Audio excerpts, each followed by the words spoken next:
Hello and welcome to The Institute. This is the first episode of my Georgia Tech podcast. I'm Elijah Winfrey, and we are here to talk about all the people that give Georgia Tech its meaning, including players, behind the scenes folks, fans.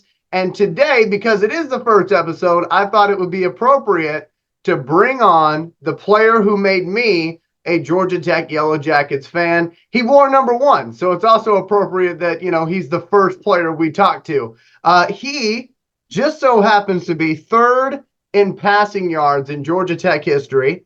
He is second in passing touchdowns in Georgia Tech history, and you won't find anybody who has started more games than him. He is my good buddy, Reggie Ball. Reggie Ball, how's it going, man? What's up, Elijah, man? Thank you for having me, man. It's an honor to start this thing off, man. And yeah, let's get it rolling, man. We got some good stuff to talk about. We certainly do, my friend. We're going to talk about a lot of different things tonight, folks. We're going to talk about the Stephenson days. We're going to talk about 2003, 2004, 05, 06, and what Reggie's been doing since he was on the flats at Georgia Tech. But first, we do have to start off where it all started. Stephenson, the Jaguars of Stephenson. Now, Reggie Ball obviously was the starting quarterback for the Stephenson Jaguars. His senior season was 2002. And on that 2002 roster, Stephenson had some players on it. They had Craig Lumpkin, who went to Georgia. They had Reggie Ball, obviously, who went to Georgia Tech. They had TJ Gartell, who also went to Georgia. Roderick Rogers, who went to Wisconsin. And I hope I'm pronouncing this next fella correctly, Israel Rout, who went to Tulane. Reggie, I just want to ask you right up front, man, Stephenson, football power in Georgia. What was it like playing with so much talent around you? No, it was a beautiful thing, man. I liken it to when I talk about when I let people in on those days. It was almost like those varsity blues days, those Friday night light days for us. Because we all came up together. We knew each other since we were in recreational ball. So a lot of us played together when we were 5, 6, 7, all the way up until high school. And a couple of us got to meet up in the NFL. We'll get to that later. But yeah, man, it was like a family. It was family oriented. Everybody's parents knew everybody's kid. Everybody's parents could discipline a kid. You know what I mean? It's becoming a lost art, if you will, nowadays. But for us, it was literally that varsity blues type of feel for us. And Reggie, you had just kind of hit on it that, everybody was allowed to be disciplined. So it's interesting to me that on a team full of superstars, there were no superstar attitudes per se, right? No, not really. I mean, if it was any of that, it was quickly nipped in the bud. But I'm not gonna lie to you, man. I was lucky. We were lucky. We didn't have that type of attitude. We were humble. We were hardworking. We knew that, in order for us to get to some level or a certain level, that it took everything in you. You know what I mean? So, gloating around, gloating about a touchdown this week, or gloating about a touchdown last week, you couldn't necessarily do because there was a game coming up the following week. So we were just focused on working hard, really. And of course, you guys had a very successful 2002 year. I was looking it up earlier, and you guys started out the year 12-0. You got to the quarterfinals, then you kind of ran into Camden County. Unfortunately, that didn't work out, but 12-1, that's really hard to do at the high school level. But I'm sure you still look back on that with pride, and I'm sure knowing you, the competitor that you are, you probably look back and go, what could we have done to go 13-0, right? I mean, yeah. I mean, those are high school days. Those are some of my fondest memories. Again, playing with my guys that I consider family. And every athlete does not forget his high school days. So, when we get together every now and then, or even when we talk on social media or on the phone, we rekindle that flame every now and then, but not too much. But yeah, we'll never forget those days for sure. And just so people understand at home how dominant Mr. Reggie Ball was at Stephenson, I was looking it up. 39 passing touchdowns. We're not talking about rushing touchdowns. We're talking about passing touchdowns. 39 passing touchdowns, over 4,000 yards passing. His senior season, by the way, over 2,000 yards passing and 19 passing touchdowns. I say all that to ask you this, Reggie. What was that offense like as far as what you guys were trying to do to a defense? How were you attacking them, per se? Oh, every facet of the game, every facet of the field. We went five wide to power wide to uh, goal line formation sometimes in the middle of, on the 50-yard line just to impose our will. So again, we were fortunate, man. We had talent at every position. I mean, you named a few guys, but you forget about your Lomaxes. You forget about your Jeffrey Woods and DeJuan Payne, and I'm talking about those guys that's in the trenches, your Derek Gilberts and everything like that. So yeah, man, we had talent everywhere, man. We unfortunately we didn't put it all together when it mattered, but yeah, we imposed our will basically however we wanted to. You know what I mean? For sure, for sure. And you just certainly can see that. By the way, there is some footage of that 2002 team because you know me, Oh I always man, like to find footage. So there's some footage of that 2002 team. I might even try to work it in here while we were talking about all the different accolades there. But you can find it on YouTube. All you got to do is type in 2002 Stephenson Jaguars, and you'll see number 11 out there doing some crazy stuff. So man, I might have to do that as soon as we get off for sure. Reggie, I got to ask you. Obviously, you were kind of always an athlete. Why quarterback? Why did that position speak to you? I guess you could I could go back to my household. You know what I mean? Being the older brother, being the one leading younger brothers, you know what I mean? And not just my younger brothers, I was leading a lot of guys around the neighborhood as well. So that leadership role, I was kind of like, I guess you could say I was blessed with already. You know what I mean? So being under the spotlight, having the pressure on my back was something I was kind of used to. Initially, I did not want to play quarterback. When we all came together and went to middle school and tried out for the eighth grade team, it was me and Craig Lumpkin battling it out for that running back position, but we didn't have anybody to throw the ball. So I bit the bullet and said, all right, man, I know I can throw the ball because I got a baseball background as well. And, you know, the rest is history. We just ran that all the way up until we went off to college. Okay, and Reggie, I do want to ask you your quarterback influences. I mean, obviously that wasn't your first position that you were looking at, but once you Mhm. decided, okay, I'm going to be a quarterback, who were the people that you looked up to in the pros, locally? Because I know you and I are both very similar as far as, yes, we did admire some professional athletes, but a lot Mhm. of it was the people we were surrounded by, right? Right, Reggie? Absolutely. Absolutely. I love Randall Cunningham, Steve Young, of course, Vic later on in my playing career. Charlie Ward definitely because that's all we saw was Florida State on ABC down here watching college football on Saturdays. There were some other ones that I looked up to. Greasy, even you know what I mean. When he was winning at Michigan, we got to watch him and A Train go crazy a little bit. I think they were on the same team, but yeah, it was a few. It was a few, but Randall Cunningham for sure was one of my guys that I like to watch. And you actually got the chance to meet Randall Cunningham, right?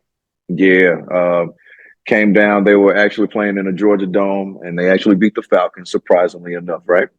But after the game, very humble dude, very cool dude, and he showed me a good side of that professional athlete that you don't necessarily always get the luxury of seeing. You know what I mean? We talked about this before, how you can meet a hero and that could ruin your whole image of that hero. He was the exact opposite, man. He was a pleasure to be around, a pleasure to run into, and he definitely he lit a fire in me too, just to basically remain humble. And you can do this a certain way, play a certain way, and still be, you know, one of the cooler guys in the locker room. All right. So as we conclude the Stevenson side of things, obviously you go from Stevenson Jaguars to Georgia Tech Yellow Jackets. I want Mm-hmm. to kind of give you the floor here. What was that recruitment process like as far as what teams were trying to get a hold of you? What were they saying to you at the time? And how exactly was it that one missed phone call or one phone call that could have been placed made you Mm-hmm. a Georgia Tech Yellow Jacket? Take it away, man. Well, recruiting was fun, especially opening letters from teams like Michigan, LSU, Louisville, Auburn, even some type of interest from Florida States and things like that. Man, it was fun. Clemson was definitely in there as well, but I really wanted to play quarterback. You know what I mean? Hindsight, given my stature and given what professional scouts look for, I would have went elsewhere. But given that I was just gung ho on being the leader of the team, wanting to be in the spotlight and wanting my hands on the ball every single play, I focused in on Auburn and Tech because I thought those teams, well, I knew those teams were really going to give me a legitimate shot to be a quarterback. Going into my last playoff game, I was telling my parents, telling my mom, especially like if I get this one more call, then I'm off to Auburn. I'm gonna go ahead and commit to Auburn and be a War Eagle or whatever. But the recruiter Terry Price never made that call. So we make our playoff run. We lose in the third round of Camden, like you said before. And the next morning, I just popped up in my head like I want to stay home. I want to stay home, and I want to be that hometown hero. I want to play downtown, the city that I love. And on top of that, a degree from there, and having the opportunity to play on TV every single week is something that I can't, walk away from. And of course, the trump card was that I had a legitimate shot to play quarterback. Everybody else shied away from it aside from Auburn, but I knew at Tech I had a legitimate shot given the depth chart issues and given a conversation with Chan Gailey. He liked what I had going on. He liked the spark that I had going on. And, the rest is history. I made that one call and committed to him. And, we did some things down in Bobby Dodd Way. You certainly did. You certainly did. Now, let's kind of transition over here to the 2003 season, your freshman season at Georgia Tech. You make a number change. You go from 11 to number 1. Mm-hmm. Now, I incorrectly thought that this was because of Warren Moon. I thought Warren Moon was like a big deal to you, and that was just me kind of putting together like similar playing styles, things like that. But you told me Warren Moon, cool player, had a great career, but that's not why you picked number 1. Why did you pick number 1 when you had the opportunity to do so? I'm Elijah. I'm gonna be honest with you. It was awarded to me. Now, don't get me wrong. I love the number 1. And the reason why I didn't wear it in high school is because in high school, it's seniority. So the time I enrolled in the high school, it was a senior wearing number 1, and that number 1 was passed down all the way. But nobody wore number 11. So I just put in my head 2 1s are better than 1. So I'm gonna roll with 11 in high school. But I got to Tech, they awarded me. I didn't ask for number 1. I didn't request number 1. I didn't lead anybody to believe that I wanted number 1.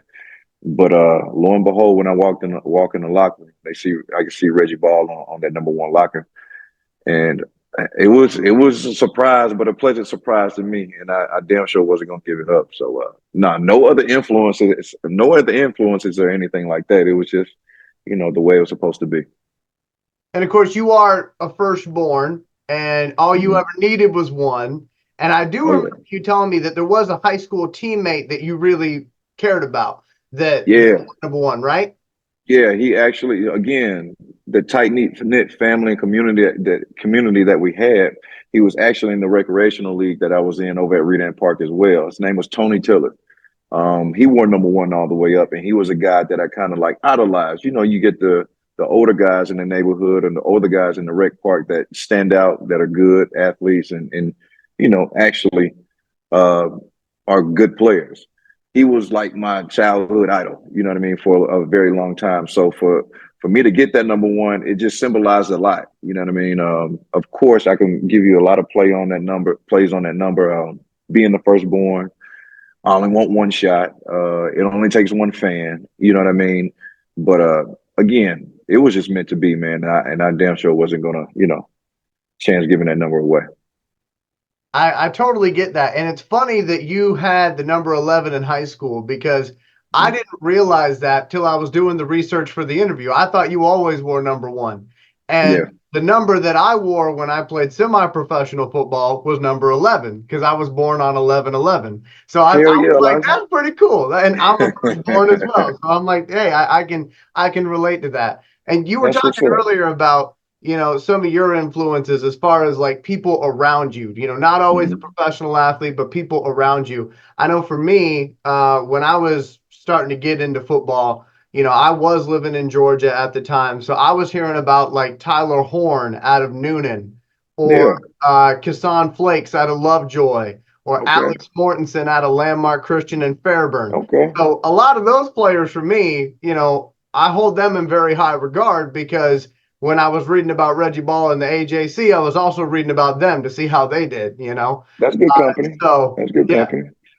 Now, as far as the 2003 season is concerned, Georgia Tech kind of got a curveball thrown their way.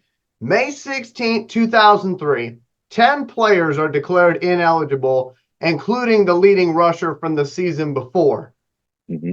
I feel like that's a very big moment in the start of your career because it kind of changed the way people were talking about Georgia Tech in the preseason, right, Reggie? Oh yeah. It was a huge hit. If you don't remember Tony Hollins, that was the leading rusher that we lost to that whole.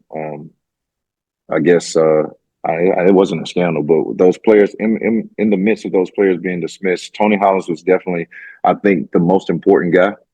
There was some other key components to that team, but he was up for the Heisman, I think, after 3 or 4 games.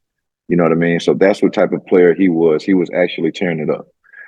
He actually went on into the supplemental draft and had a pretty good, NFL career. So that speaks volumes of just how good he was. But yeah, after that, man, I saw predictions that were just uh, we were supposed to be the seller of the ACC at the bottom of it, rather. You know what I mean? I think we were predicted to win 2 games. Nobody gave us a shot. You know what I mean? That was supposed to be like almost a knockout punch for us losing that many players, and again, key players, not just regular players, guys that contributed. So yeah, it set up a dark cloud around Tech, at least during the preseason. But that's why you go to work. That's why you work in the off season. That's why you practice, and that's why you recruit good guys. You know what I mean? That's right. So basically what you're telling me is they said seller, and in the words of the great philosopher Michael Jordan, you took that personally, right? Yeah, I guess you could say that. I So guess you could say that. so as far as the 2003 season is concerned, one of the things we're going to do in this interview because obviously I love the game of football. Reggie loves the game of football, and I got a feeling we got some football lovers who will be watching this at some point. I want to talk about pre-snap recognition, post-snap Mhm. confirmation, and how that changed throughout the course of your career. So, as an 18-year-old in Chan Gailey's offense, what was he asking you to do? Because I know in some offenses, when you have a younger quarterback, you kind of make it simple. Like, okay, we need 1, 2, 3. If it ain't there, get out of the pocket, throw it out of bounds. And other people will say, no, no, no, throw it on them early. Because if they're going to make it, they're going Mhm. to make it. We want you to actually read that defense and make something happen. What was Gailey asking you to do at 18 years old? Well, early on, it was more so. You know what? It was one recognizing the mic, calling out the mic of the defense. That was very important because that keys everything. That keys your protection. That keys your protection for your O line, your running backs, and that makes me aware of where my sight adjusts were. That concept got really good to me. The later on, I mean, about a quarter into the season, I got a lot better with it. You know what I mean? But again, um, I'm 3 weeks on the campus. You know what I mean? And I'm going into a pro style offense. Gailey didn't hold back much. So when it comes to your first, your second, and your third read, yeah, that was there. But those were reads that I had to make. Those were throws I had to make on time. Those were passes that I did have to force in those small holes because we're talking about a pro style concept. Um, those tight windows, that means he's open. He has to go make that play. You know what I mean? So adjusting the coverages and everything like that, it wasn't too bad. But there were some defenses that I've never seen before at a high school level, and that's where the big gap is for a lot of players in high school moving up to the collegiate level, especially then because it was just the concepts. A lot of concepts that you saw in high school back then, you didn't necessarily see until you got onto a college campus. So, given that a guy that's only been there for 2 or 3 weeks, again, going through just a summer camp, you know what I mean? It could be foreign. It could be foreign, but again, you adjust, you practice, and that's where you got that film room as well. So, I did the best I could, but nah, we didn't hold anything back, man. He was telling me to make those tight throws, be on time, and make sure I made the right decisions. Okay. And obviously, that 2003 team had a lot of great players on it. You had running back PJ Daniels, you had running back Chris Woods, wide receiver Jonathan Smith, wide receiver Nate Curry, wide receiver Levon Thomas, wide receiver Mark Logan, and tight end John Paul Fauci. And I'm Mhm. just curious, John Paul, I know for you was a big deal because he was a very big helper to you as a young quarterback. A little bit about your relationship with John. He was just one of those senior leadership guys, one of those feel good guys, one of those culture guys that you have in the locker room that gets everybody together, pulls everybody together, and actually wants you to do well. So it was more so of him being there for moral support, for the intangibles, the X's and O's. That's pretty self-explanatory. You do what you're supposed to do, but at the same time, you want somebody to calm you down, not get too rattled. Make sure that you're calm, and make sure that you're able to execute and just believe in yourself. You know what I'm saying? Another key guy that was big in doing that was Darius Williams. Williams was at Avondale High School, which is the high school my parents went to. So we had that kind of connection, um, being from the same side of town. But those guys, Hugh Riley, Andy Tidwell, Niels, and Nat Dorsey's and everything like that, all those guys really rallied around me to make sure that mentally I was just, hey, man, you can do it. Just go play instead of thinking so much. So, JP was definitely one of those guys that helped me, I guess, rally everything in and go play. Don't think, but just go play. Makes sense. And obviously, Reggie, you were coming on campus after the years of Joe Hamilton. And I know Mm-hmm. that early on in your career, and it kind of seemed like it carried throughout your career at Georgia Tech, a lot of comparisons between number one and number 14. Mm-hmm. So I got to ask, what was the relationship like in 2003 between you and him? Because obviously he had already had his time with the Buccaneers. I believe he was playing arena football at the time. That's how I found out about him. Was I was watching the Orlando Predators one day and I said, "Oh, there's a Georgia Tech quarterback. That's cool." Right. What was your relationship like with Joe in 2003? So it was more so like towards the junior, maybe sophomore, junior year that I actually started to see him a little bit more. But he was everything you thought a mentor would be. You know what I mean? Again, telling me to relax, play your game, be confident, and just go have fun. It doesn't take much to knock the edge off of any athlete, anybody walking into something new, any new arena, something they're not familiar with. The mental game is more so that needs to be controlled more than anything. So believing in yourself, having that confidence to just go out there, play, relax, or go out there, execute, and relax. That's the key to everything. Again, like I said before, the X's and the O's, they're going to take care of itself. That's why you practice.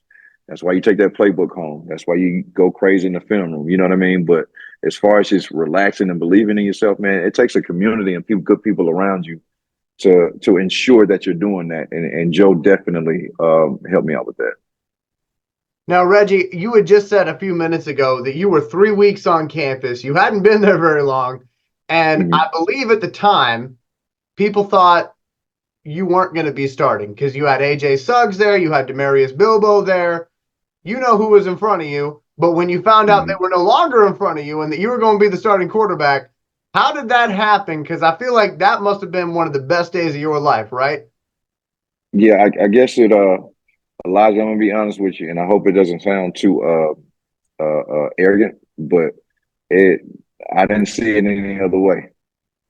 I didn't see it any other way. I had a bet with one of my friends' younger brother that I'll be starting the first game on campus as soon as I get there.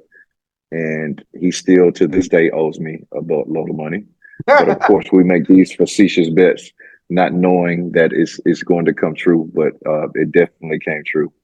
But I'm a confident guy, just like everybody else, man. Yeah, I'm not going to step on the field, and I don't expect anybody else to step on the field if they don't believe in themselves. So I didn't see it any other way. Of course, you get out there, you get the question. Of course, after this mistake, you question this. You make a mistake there, you question that. but up until it's official, you don't know for sure. But man, I was pretty confident in what I could do, what I could bring to the team, and I didn't doubt myself at all. But it felt really, really good when it became official for sure. And how did you find out, Reggie? I can't even remember. Elijah, you know how long ago that was, bro. Shit. I can't remember. I can't remember. But I do remember this cool story though. At one point during that first summer camp, the coaches had to rank quarterbacks and put it in a hat. And I think this was a round table meeting, so defensive coaches as well. But again, this is hearsay, so it could be off, but a pretty valid source. All the coaches put the names in the hat, ranked the quarterbacks, 1, 2, 3, and I think every coach may have been one coach that didn't have me number one, but every other coach had me as the number one quarterback. And I guess it spoke for itself. I guess they knew what everybody else knew. They knew what I knew, and again, I think it worked out for the better. I certainly would agree. I certainly would agree. And that was the story that I had heard. That's where I was trying to get you there. But, Okay, I got you. because I had heard that story through one of the other interviews that were done with you. So I was like, well, I think that's how it happened, but let me ask him whenever I get my opportunity to talk. And you don't sound arrogant by any means, because one thing I've learned about you through our conversations is that you are somebody who believes in the power of, I'm going to see it. If I can see it, I can do it, and then I can make it happen. And just a word to the wise, if you ever meet Reggie Ball, do not say the word try. He hates that word. Yeah, you better believe it. Nah, we don't speak that language around here. My kids know it, my friends know it, my clients know it. Nah. Just tell me you're not gonna do it. How about that? I'd rather you say I'm not about to do it as opposed to saying that 3-letter word. Nah, I like to take that out the vocabulary. So let's get into some of these games, obviously. First game of that 2003 season, I feel like I should turn my fan card in because I did not watch this game. I didn't realize this game was going on. For me as a Georgia Tech fan, I saw in 2002, I saw the Georgia Tech game. My dad had it on the television. I'm a young kid at the time. And I just noticed, hey, I like that gold. I like those gold helmets. So that's what initially got me to follow Georgia Tech. But I did not become a true fan of Georgia Tech until the Auburn game, which we'll talk about in a moment. But first, the BYU game. I'm going to give you the stat line for that one. It was a loss, unfortunately. Reggie was 15 out of 24 in that game, 147 yards, an interception, ran the ball 5 times for 39 yards. Reggie, you had told me in our pre-interview that the sentiment that I just gave you, that I don't remember this game, is something you get a lot from Georgia Tech fans. Would you agree with that? Expand upon that a little bit in your memories from that game. Well, it was one of those, the sneaky game that you can't sneak any collegiate football game up now, all right? Because the coverage of any game is beyond any imagination right now. So no game is I guess just sneaks on any broadcast.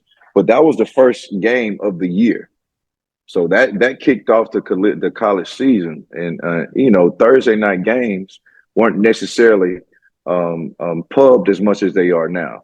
So a lot of people didn't pay attention to the game, one, because it was the first game of the year on a Thursday night game. And on top of that, it was all the way out in BYU. So we're talking about everybody on the East Coast didn't necessarily pay, they shy away from the West Coast games given the time. And I guess the unfamiliarity of the players and some of the teams. But yeah, man, a lot of people don't remember that game because of the following week. I guess it was almost like a jamboree or a scrimmage type of thing, but no, it definitely counted. And I know that, we just got finished talking about how you hate that 3-letter word. I'm not going to say it, but I know that after that game, you had like mixed feelings about it because people were coming up to you being like, you did such a great job, Reggie. And you're like, we lost, right? Man, it was weird. It was really weird because, man, I walked off the field to excitement.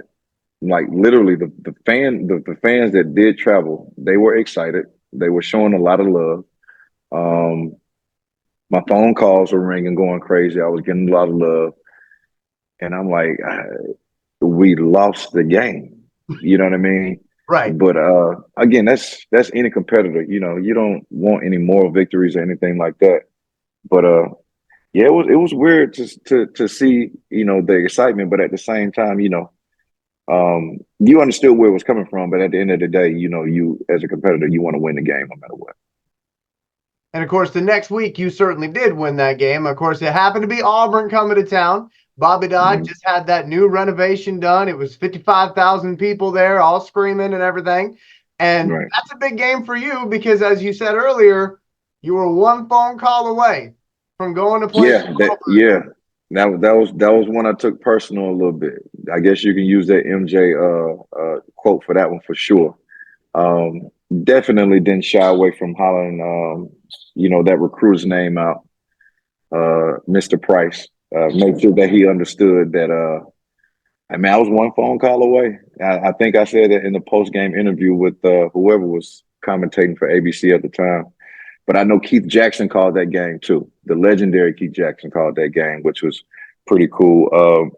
But yeah, man, it was off to the races after that, man. It was definitely a good feeling to come home and be, you know, crowd surfing off the field, have the fans take down the goalposts because if people don't necessarily remember, Auburn was predicted to win the national championship that year, and they were loaded. They were loaded. They had two linebackers. I forget their names, but they both went to the NFL. Campbell, what's the quarterback? Jason Campbell was a quarterback. They had Cadillac and the other running back, Ronnie Brown on that team. Yep. That cornerback, I forgot. Carlos, is it Carlos Thomas? No, I forget his name. Probably. I'm not sure.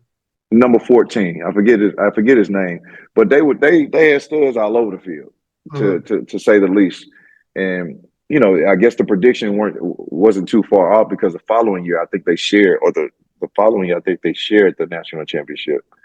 Um, but yeah, it was an exciting time for us for sure, and that was one I definitely will. I remember that one. I Stat remember that one. line, stat line from that game. Reggie Ball was 9 out of 21, 149 yards and a touchdown. Wow. Ran the ball 9 times for 26 yards in that game. And I know for me as a fan, this was the game that solidified it for me. This was the game where I'm like, man, that's the team I want to follow. Because as I told y'all, it was the first game of that season for me. Right. And I remember the archway that you guys ran out underneath because it was the gold and white balloons. And on Hmm. TV, that looked so cool to me. And I know that's a silly thing, but to me, I thought that was really cool. Like, oh, they got the balloon arch. Like, it felt like something special was beginning. And I had the privilege of being able to take that in and just follow the team from there, which was really, really cool. And I will say too that, and I think Reggie will agree with me on this, if you watch that game now on YouTube, you need to know something. It was not that blurry when we were Oh watching it my on live God. TV. Yeah, It man. always looks worse afterwards, but I'm like, man, those graphics were crisp We back got to when we find were a watching. way. We got to find a way to filter or re. I guess. I don't know. I guess we can get that upgraded a little bit. A lot of that footage back then, you know, I was right before the 1080p TVs and Right. everything like that, the HD cameras and everything. We were right on the cusp of missing those. That coverage to where they had those fancy ass cameras. Or excuse me, those fancy cameras, man. But yeah, it looks pretty bad on YouTube right now, man. But we'll find a way to get it refined. And of course, you had the big touchdown in that game, which, if I'm not mistaken, went to Mark Logan in that game. Yeah, Big game yeah. for Mark Logan because he was not, the number one receiver in the offense. No disrespect to Mr. Logan, but he showed up in that game for you, right? Nah, one of those culture guys. He was actually, I think he was like an all-state, South Carolina player as well. He played quarterback too, so he was actually those in-between guys who played quarterback, but also found a home at wide receiver. So that position was kind of new for him that year. But he was definitely one of those culture guys that made me feel a lot more comfortable about going in and handling business as a freshman for sure. And of course, now we're going to go to the next week. The next week, Georgia Tech travels to Florida State. Full disclosure, my father, a diehard Florida State fan. Me, freshly 2 weeks into my Georgia Tech fanhood, I am talking all the smack in the world that week. Okay, all the smack in the world, even smack that I didn't have to give, I was given. Okay, I was taken out alone. But anyway, my father was just sitting there saying, "Well, we'll see what happens. We'll see what happens." Florida State obviously won the game, 14-13, very close game. Reggie's stat line in that game, 11 out of 24. Did have an interception, ran the ball a bunch, but I will say in that game, the announcers were talking about you as somebody that everybody needed to watch out for. How good is Reggie Ball? We'll talk to the opposing coach, Bobby Bowden, about him. Well, to me, he's played his first 2 ball games like he was not a true freshman. He's played them like he might be a junior, And now here's the thing about it. Can you do that every Saturday? For a freshman, if he's like the freshman I started, great game, poor game, great game, poor game, great game, poor game, Now, if he keeps that up, that's going to be one of the Heisman his first year. And if there's any doubts whether Reggie Ball has a big enough arm to play at this level, watch this come back out. He comes out free, the blocking solid up front, and look at the placement on that football. Outside pocket catch. He's working against a very aggressive cornerback in McFadden. And I'll tell you what, Reggie Ball is throwing the football right now like a big-time college quarterback. What's so funny about it is they didn't know. They didn't know up in the broadcast booth, and hey, they should have known this. They didn't know how much that game meant to you, how much that field meant to you. What does Florida State mean to the Ball family? Well, no, that was the premier team in the 90s. So everybody watched Florida State. Everybody loved Peter Warwick. Everybody loved Snoop Minnis. Everybody loved Chris Winkie. Everybody loved Warwick Dunn, the Darrell Bushes, you know what I mean? The Snoop Minnises. We grew up watching Florida State. And so much so that my brother and I, Ray Sean, we went to a passing camp down there. I think it was the season or the summer before my senior season in high school. And, us being boys, at one point we kind of broke away from the group. And I said, hey, man, we're going to see these trophies. The big crystal ball trophies that Florida State had at the time. We go into the the trophy room, see all the beautiful trophies that they done, racked up on over the years or whatnot. But at some point I say, all right, let's break off and go over here. And we end up at the tunnel to come out to the field. And me and my brother just standing there, just staring. And we're just staring. And I remember telling him, I said, hey, I'm going to play here. One day I'm going to play on this field. And lo and behold, I think it was maybe, it couldn't have been a year later, maybe a year and a half later, I'm performing on that field. So that meant a lot to me because that was like the pinnacle for us. The Doak Campbell Stadium was a pinnacle for everybody at one point. Because again, in the 90s, Florida State ran. You know what I mean? Florida State was a team that was for us, it was the premier program. So that was a very sentimental moment. That was a very emotional moment for me and my family. And lo and behold, I played on that field. My brother Ray Sean played on that field, and after us, my brother Marcus committed to Florida State. So I don't know, man. Florida State probably should have been Ball U at one point, but man, it was a very fond memory that we all have and we all share for sure. And of course, I do want to hone in on one particular thing you said. You said, us being boys, we went to the trophy room. Folks need to know you went on a covert mission. You went rogue on that to go see those trophies. Oh, yeah, this had nothing to do with the camp. This might have been a break time or nap time or maybe even bedtime at that point. But nah, it was no way I was going inside that stadium and not going to see that trophy room and in some way finding my way to the field. So let's skip ahead a couple weeks here, Reggie. Going to go to September 27th, Georgia Tech at Vanderbilt. And that game, you were 11 out of 22, had a touchdown and 2 interceptions. but you also ran for over 100 yards and had the game-winning touchdown on a naked reverse. J. Daniels, single setback for Georgia Tech. It's tied at 17. Here's the first play. Naked reverse. This is Reggie Ball. He's at the 5, leaps into the end zone. And you and I were talking about this pre-interview, and we were kind of joking around a little bit because, you know, you were like, man, I didn't play well that game. And I was like, Reggie, I've only ever seen the one game-winning play. So you had a perfect game as far as what I saw.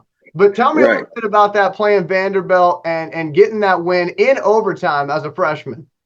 Well, I definitely didn't want to lose to Vandy. Not one of your premier powerhouses in college football. So I didn't feel good about that. I mean, I threw 2 picks. And if you read off the stat line, 50% isn't necessarily the best day at the office. But again, finding a way to win is everything. Shout out to my boy JP for catching that game-tying touchdown to get us into overtime. And James Butler had a key field goal block to seal the deal as well. So that was an overall team effort. Again, guys just rallying around each other, and you know, playing as a unit and pulling that one out was another one of those special moments that I won't forget for sure. And of course, as I'm looking here, it was the next week where you guys came back to Bobby Dodd, and at this point, we're starting to get towards the midway point of the season. Teams are starting to figure themselves out, and the Heisman race is heating up, maybe hotter than it's ever been. Phillip Rivers comes to town. Georgia Tech head coach Chan Gailey. Probably the best quarterback in the nation. He is playing phenomenally well at this point, and I have a great deal of respect for the way he prepares and plays the game. He looks like Marino to me on the field. He's got that wide stance. He's got that knee brace on his left knee, and he sees the field well, and he's got a quick release. I see a lot of that in him. And when you say Marino, I say competitiveness and accuracy. Now his counterpart is that young man in your screen, Reggie Ball. He's young, he's inexperienced, but boy is he exciting. You don't know what you're going to get, but it could be the whole package. And now they're in Wolfpack territory again. First excursion resulted in a missed field goal. All alone, Smith, touchdown, Georgia Tech. Second down and goal. Here's the flat pass, and it is touchdown, Georgia Tech. Nate Curry. Curry to the top side, Smith to the bottom. Double tight end set. One of them, Darius Williams, will step off. Here's Ball up to the middle, headed for the end zone. Maddox tracks him down, but not in time. Georgia Tech scores again. I remember that game because everybody was talking about Phillip Rivers. And as a Georgia Tech fan, I'm like, man, we got a good one too. You know, I get you got to give him his flowers. Cool. Absolutely. He was but a it man. doesn't need to turn into a florist situation, okay? Like, our guy deserves some too. And in that especially game, in Atlanta. and of course they had Chan Gailey on there talking about how he looked like Dan Marino and everything. And I know how that goes because I work in media. Mm-hmm. I know how that goes. They can sit there with you for 15 minutes and use 2 minutes of your interview. I know how that goes. Okay. But it was like they wanted to hype up Phillip. They wanted him to have that game. And instead, freshman Reggie Ball goes out there, 24 out of 37. That's 64%, by the way.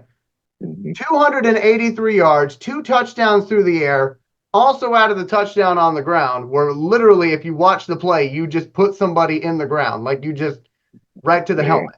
So, Reggie, I got to ask, how are you feeling that game, and how much did that mean to you to play that well with somebody else coming into your stadium with all that hype? No, that's huge. That's huge, and you know, I don't live under a rock. I see who's on the other side of the field. You know what I mean? I know who Phillip Rivers was and who he is. You know what I'm saying? So, you know, you got to up your game a little bit. So I guess, you know, we leveled up that week, and I can say proudly that I'm undefeated versus Phillip Rivers. That's right. That's right. And obviously you guys had another game, which was basically neither offense was having a good game. I went actually and rewatched this game the other day, but neither offense seemed like they could really get it going in this next game that we're going to talk about. October 23rd, Thursday night football game. You got Mike Tirico, Kirk Herbstreit. You got Lee Corso on the broadcast. Maryland comes to town. That game ends 7-3. And what I found interesting about that, again, I just rewatched this game like 3 days ago. Okay. Neither offense, like I said, could really get it going. There was no points scored until the third quarter where Maryland got a field goal. And then the fourth quarter, there's a fumble that happens, which gives Georgia Tech the ball deep into Maryland territory. You hit Jonathan Smith on a touchdown. Well, Reggie Ball's not 6 feet. He's small. But look at him hang in the pocket as DeQuell Jackson knocked him down. And his receiver out of a town with one caution light in southern Georgia, Argyle, Georgia, Jonathan Smith, the pride of Argyle, puts Tech on top. Final score of that game, 7-3. And if the targeting rule existed back then, Oh my God. you would have gotten a target flag because that man tried to take your head off. That was probably, if not the most physical defense I've ever faced. If it's not the most physical defense I've faced, it was the second. So that team. I think E.J. Henderson was on that team. E.J. Henderson went and played in the league for a while. But Maryland, when I was at Tech, they had one of the most physical team defenses in the league to me. You always accounted for Maryland because of how physical they were. And that year in particularly, I mean, of course, me being a freshman, that was one of those games that introduced me to college football. You talk about that hit, you probably don't even see half of the other hits that I was taking, that particular game. But find a way to pull it out, man, and we end up on the right side of history on that one for sure. But nah, definitely for Regent. No, was it for Regent on the other side of the field? Yeah, that was Ralph Regent, yeah. Nah, for Regent and that coaching staff, huge shout out to them. They did a decent job, man, especially with that defense. But man, yeah, we looked up and it ended up on the right side of the scoreboard on that one for sure. Tough defense, very tough defense. And of course, for me as a young football fan at the time, that was like the lowest scoring game I'd ever seen in my life. So I'm just sitting there and my dad always does this thing, which I'm sure you can appreciate, Reggie. Whenever I'm watching a game with my dad, and we don't get to a whole lot anymore because now he lives in South Carolina, I live practically in South Canada. But he would always say in a game where two offenses are struggling, he's like, well, it seems like neither one of them want to win this game right now. It was about like that. Yeah. And I'm sure that's probably frustrating, but was there anything, if you can remember, was there anything in that game that anybody said, or was it just, listen, just stay calm, stay the course, we got this? Man, that's a long time ago, Elijah. That's a long time ago. But the one thing I do remember, I'm telling you, man, that defense they hit hard. They were very, very physical. Again, one of the most physical defenses that I can remember, if not the most physical defense that I can remember. But yeah, that's what I do remember from that game. I don't remember any pep talks. I don't remember any themes from the week or anything like that. I just remember how hard those guys were hitting, and I do remember why that score was 7-3. They were for real.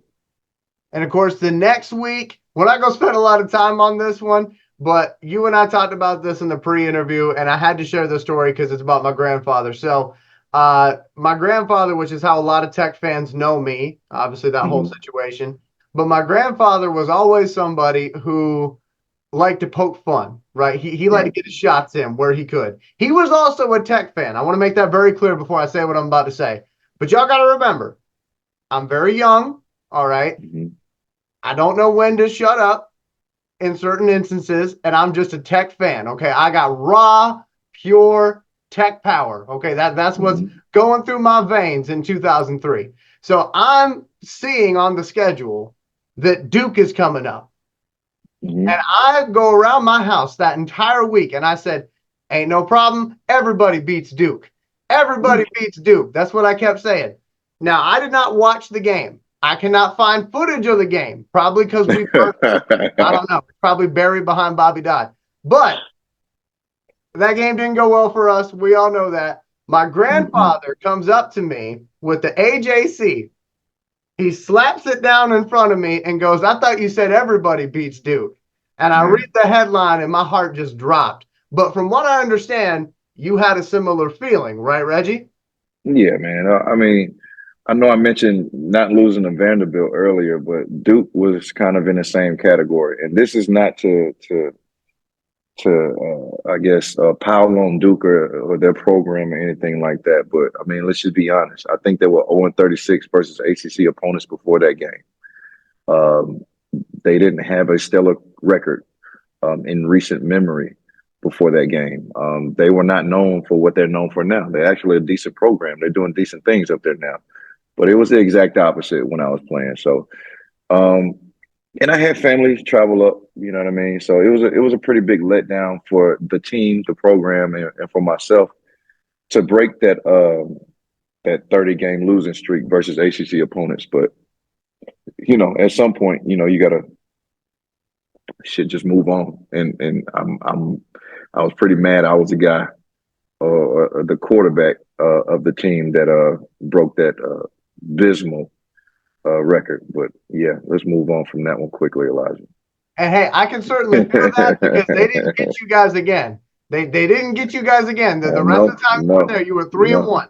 You were 3-1. There you go. So you took the anger out in installments. There you go. So the next game that we're going to talk about, last one for 2003, not the last game of the season, but last one we're going to talk about, North Carolina. Mm-hmm. They come to Georgia Tech. I like this game because you got Darian Durant, who went on to have a very great Canadian Football League career for the Tar Heels. And then you also have Reggie Ball for us. PJ Daniels goes off in this game. 230 yards rushing for PJ Daniels. Actually, make that 240. Read my note wrong there. I want to make sure he gets his full yardage. And Reggie Ball has a great game as well. 13 out of 25, 3 touchdowns, no interceptions, and also contributed 50 yards on the ground. What do you remember from that game going up against North Carolina, who you were supposed to beat? And I hate using that word supposed to because, you know, anything can happen, right? But you guys were predicted to win this game, and you're coming off that game against Duke. It's kind of a get back game for you guys, right? Yeah. Well, it was. We spoke about this before. I don't remember too much. I remember playing Durant, but I didn't think I had that good of a game until you started reading off stats. I do remember PJ going crazy that week. Yeah, man. A lot of this stuff is like 20 years ago. So when you start to read stats, everything starts to come back a little bit. But other than that, man, I think we had really good weather that week. I think it was one of those sunny Atlanta winter days or whatnot, seasonably warm for us. But nah, man, I just remember PJ going crazy until you read off those stats. And that's the last game that we're going to take a look at for 2003. When we come back, we're going to talk about 2004. That's when a certain wide receiver came to the flats. So I hope you'll stick around. This is The Institute with Elijah Winfrey and number 1, Reggie Ball. We'll be right back.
Welcome back to the Institute. My name is Elijah Winfrey. He is Reggie Ball, number 1 on the field for Georgia Tech Yellow Jackets from 2003 to 2006. He's also the reason I'm a Georgia Tech fan, and that's one of the main reasons why I wanted to start off this program with Reggie Ball. Very glad to have him on the program tonight. We're going to get into the 2004 season. That is Reggie Ball's sophomore season.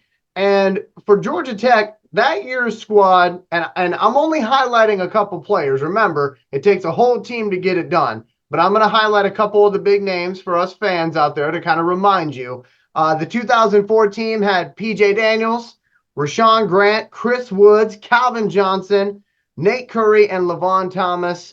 And again, many, many other great players on that team as well. I want to start things off, though, by asking about the other team in Atlanta, the Atlanta Falcons. Now, Reggie, this is probably going to be a T-ball question, my friend, but I want to ask you, you and Michael Vick are playing the same position in the same town. He's being talked about as the Michael Vick experience. Welcome to the Michael Vick experience. Please wait for the next available chair. Enjoy the ride. Welcome to my ride. Here's a few tips. Push up in the exact zone. You should check your extra seat.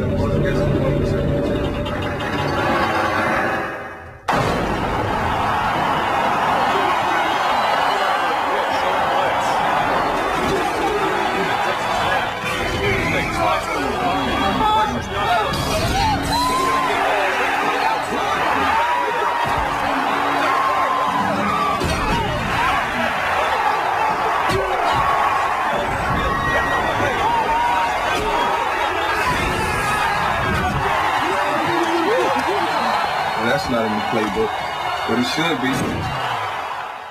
I'm curious, did the way he played football, did that kind of motivate you at all or have any effect on the way that you played the game because you both were in high-profile positions in the same city at the same time? Well, I mean, Vic had an impression on everybody and not just quarterbacks. So, yeah, most definitely I watched him, watch what he was doing. But, you know, you'll quickly understand that doing what Michael Vick does is extremely difficult when you're not running a 4-2 and you can't throw the ball 80 yards downfield. Not to say I didn't have a strong arm or that I couldn't move around when I needed to, but he is just that much more gifted than a lot of other people, including myself. So I love Vic. I love watching him. I had every pair of shoes that he came out with. I had a jersey, and I did used to go to a game or two when he was playing. I even cussed out a kicker one time in the players, the family section, when he missed a field goal while Vic was playing. And Vic ultimately ended up winning the game in overtime. But yeah, man, it was fun. And to actually have him come out to a game because his brother was playing us that year was pretty cool too. Now, did you get a chance to actually meet and talk with him at all since you guys were in the same city, or no, not really? Schedules didn't align. Ironically enough, we were recruiting one of his family members. So we actually came with the family member to a visit. So then I was able to meet him. But it was, you know, Atlanta is a small knit town, and a lot of times you're going to be in the place to be. So it was a few times that I got to rub shoulders with him, shake his hand, and meet him like that. But when he came on that official visit with, I think it was his younger cousin or something like that, maybe a nephew, we actually got to sit down and talk some football, talk some things, and, you know, gave me some words of encouragement, which was pretty cool. And obviously that year was the year that Calvin came into the picture, which I got to say, if you're looking at the Reggie Ball history book, number 21's got to be special to you, man, because your freshman year, you had Jonathan Smith, number 21, and then you had Calvin, number 21. Just something about that 1 to 21 connection was special during that 2003 to 2006 year. But for sure, one story most Tech fans might not know is that, in a way, they have you to thank for Calvin Johnson coming to Georgia Tech. I'm going to let you tell this story because I don't want to mess it up. But Oh for Tech man. fans out there, number one had a lot to do with why Calvin Johnson came to town, right? Well, you're referring to Calvin being the only guy or the only recruit that I've ever hosted and that I ever would host. Um, it's not rare. Excuse me. It's not common that you have a starting quarterback usher in any type of recruits. You know what I mean? But this was one that was on our board for a very long time. We had I guess, inside information on how good this guy was and how we needed to be looking out for this guy coming up out of Sandy Creek. So I was very excited to have him come in, show him around the city, show him around the campus, and actually just make sure he's got a good show of what Georgia Tech had to offer. Yes, we're prestigiously known for our academics, but at the same time, this is downtown Atlanta, so there is a balance. You can, in the opportunities are endless at Tech. You know what I mean? So, trying to show him all of that in less than 48 hours was challenging a little bit. But again, you know, this is where I grew up. This is what I do. I've been coming downtown to Buckhead since I was in high school, so I know what's going on as far as the social scene. I'm somewhat responsible, so I know not to keep him out past his curfew, which I think his mom was very keen on. And again, it's not hard to relax, have fun around good people when you have a good team, when you have good camaraderie, when you actually have good guys around you. So I think it was just the perfect little recipe for us to reel them on in. And of course, you kind of attacked this thing the same way you would attack a game because you knew certain things about the Johnson family that were going to be important to them, right, Reggie? Yeah, again, I think his mom was a teacher at the time, and she was gung ho about making sure like we don't get in before curfew, no crazy stripper club stories or anything like that, no parties or no. I knew it was that type of deal. You know what I mean? Especially given the fact that she was a teacher or somewhere in the administrative field in education. You know what I'm saying? So I knew what stories not to send him back home with, you know what I'm saying? And what stories to send him back home with and to make sure that, hey, it's 12 o'clock. Calvin's in the room, his room, in his hotel room. He's not in my room. We ain't across the street. No, he's in his hotel room. So that was just, just being respectful and handling business the way I needed to do, or we needed to do, was very important to us. So let's talk again about pre-snap, post-snap. So we talked about it in the 2003 season. Chan Gailey was not taking it easy on the freshman quarterback. Like, I need you to run my offense. Let's go, sink or swim. Mm-hmm. And obviously you swim. So when Calvin Johnson comes into the picture, what does that do for you pre-snap? Like, is that a new factor into the equation where he's kind of his own equation in a way before every single play for you as a quarterback? How were you looking at that? Kind of take us through it as you're walking to the line of scrimmage. Oh, absolutely. Simple. If you leave my best athlete one-on-one, I'm throwing him the ball. So there's no crazy equation to it. There's no crazy thinking to it. And it kind of frustrates me how some coaches, players, and systems kind of complicate things when you have a player of that caliber, which, you know what, everybody doesn't have that player of that caliber. But when you see it and when you understand it and when you see certain guys have, that individual matchup that you like, it's not complicated, man. If I got a guy who I feel is better than your guy or any guy that you have on your roster, if you leave him, I dare you leave him one-on-one.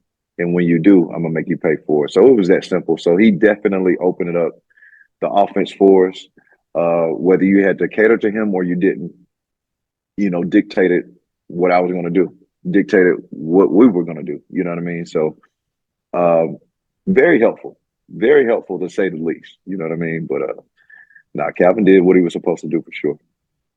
Now, I got to imagine that when you're walking up to the line of scrimmage, and I hate to have you repeat yourself, Reggie, but good. I got to imagine when you walk up to that line of scrimmage, and you're solving that equation, because to me, the quarterback position, you are a problem solver on every single play.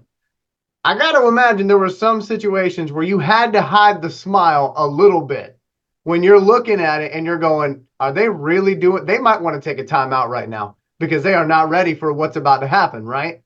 Well, initially we caught everybody off guard. Nobody knew who Calvin was. I think the only team in the country who had some idea of the potential Calvin had was the team in Athens, because they were, I think it was neck and neck as far as us reeling him in. I think they were heavily recruiting him, and we were the other team that was really heavily recruiting him from what I can remember. So everybody else, it was just another big, goofy, lanky guy out there trying to make plays, just like any other wide receiver was. But, nobody didn't know who Calvin was up until, a few weeks into the season, and nobody will ever forget who Calvin is now. And we're going to talk about that game right now. Of course, that game happened on September 11th. You're in Death Valley against Clemson. Charlie Whitehurst versus Reggie Ball. That was the pregame story, talking about how, two different types of offenses and just showing how, you can do things differently and still get things done. That was the big conversation pregame, which I know for Reggie, he was playing the game, so he might not have heard that before. But but they were doing all the close-up shots of Reggie and Charlie and everything. And that game, let's talk about the game first, then we'll talk about the meaning of that game. The game first, Reggie Ball, 20 out of 36, 251 yards, 4 touchdowns, 1 interception. Also ran the ball 20 different times in that game. Calvin Johnson catches 3 touchdown catches in that game. Obviously, for me as a fan, I remember that as the comeback game, because you guys were down for a little while, and then all of a sudden you guys came back. I know you were quoted at the end of the game saying, I knew I wasn't going to lose. Walk me behind that, because I know you're a confident fella, and you believe in the power of belief, right? Yeah, man. It was so many meanings onto that game. First, it being 9/11. 8 o'clock primetime ABC. Charlie Whitehurst was a quarterback that I lost to at Stephenson because he was a quarterback at Chattahoochee. And Chattahoochee used to have, they had our number for a couple of years up until my senior year, but Whitehurst was already at Clemson. So it was between me and him, that was like our first head-to-head battle. The colors orange and white was similar to another rival school, which is weird to say because we never played Parkview while I was there at Stephenson. So it was a school that I always wanted to knock off the throne. The colors, the familiarity of this, the mascot and everything like that. So it was a lot of things thrown into that equation, into that night. On top of, it's a rivalry. You know what I'm saying? So it was a lot of things going into that game. And again, no competitor goes into any type of competition, battle, fight, or game thinking they're going to lose. And that was one of those ones. I never lost faith. I never thought that we weren't going to win. I didn't know how. I didn't know when. I didn't know why. But that was one of those ones. I'm not a good lie teller. I don't tell lies, even to the media. You know what I mean? And that's one of the polarizing things about me, or that I learned about me of dealing with the media. I don't have any politically correct responses, or I didn't at that time for sure. So it was either a yay or nay. We do or we don't. And again, I just knew we weren't going to lose that game. Now, something that you might not know, Reggie, about that game, because I don't know if you go back and you rewatch any of these games or not, but I remember when they had you talking on the TV, they were showing the stat line, and I don't know what happened in the truck, probably just an honest mistake, but they had Reggie Ball, and then where it had the logo for the team, it was the Clemson logo, not the Georgia Tech logo. Like, they had already had this graphic pre-made, and you screwed it all up, and now all of a sudden they got to get your name on there real quick and type everything in. So, I appreciate him I for thought it. you would enjoy that. It worked out for me. It worked out for us. So I appreciate him for it, for sure. Now, this game obviously had a very special meaning to you. It wasn't just the game itself. There was a little boy by the name of Carter Martin, and there was a brilliant story that's done, and I want to give this journalist credit. I believe the journalist's name is Miles Garrett, if I'm not mistaken. 7-year-old Carter Martin had battled Ewing sarcoma for just over a year. A huge Georgia Tech fan, Carter got the chance to play catch with his hero inside Bobby Dodd Stadium. What he did that day with nobody else around, I think that speaks a lot about his character, because that's what character is. You know, what are you doing when the lights are off? So, pretty special guy in our family. A few months later, the Jackets played Clemson in Death Valley. Carter, now with just days to live, watched with his family as Ball led the comeback. Reggie, what do you remember about Carter Martin? And tell us a little bit about your relationship with this very special little boy. Carter was one of those was a fan. Man, he just wanted to play catch with me. He wanted to play football. He wanted to play quarterback like me. He was very fond of me. I think after a summer workout, he even made his way up to campus to actually play catch, meet me, get to talk to me with his family and everything like that. And I'm not gonna lie to you, I didn't know what was going on at first up until I got on the field and I got to see the kid. I got to see, you can physically see, the kid is going through some things or some challenges physically. But again, we get out there, we get to talking, we get to playing catch, take some pictures.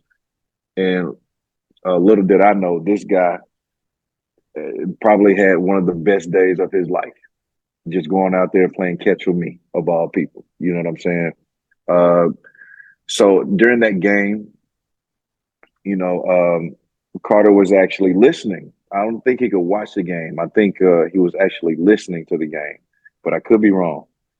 But I know he had faith, just as I did, that we weren't going to lose that game. So his dad is telling him, lay down, go to sleep. It's over. They down 2 scores. It's fourth quarter, less than 2-3 minutes or whatever. And he's fighting his dad like, no, leave the game on. They're going to win. They're going to win. And lo and behold, we pulled that one out. And unfortunately, that was the last game that Carter listened or watched to, because the following day he passed away. So, man, that's one for the books for me, because I literally made this boy's dream come true. You know what I mean? And again, I speak about the significance of the number 1 and why I first fell in love with the number. And I love the fact that I was awarded that number at Tech. This is one of those reasons. You know what I mean? That's the only story I need for my collegiate career, and I'm cool. You know what I mean? Everything outside of that, of course, I appreciate it, and I'm very grateful for a lot of the accolades other than that. But that's one for the books for me. You know what I mean? Everything outside of that, which is cool. But again, that one fan I'll never forget. That one family I'll never forget, and that one night I'll never forget. So, yeah, that was one that still is a tearjerker for me when I get to talking about it, for sure. And obviously, a fantastic game as a whole. And I know for my side of things, I was watching that game.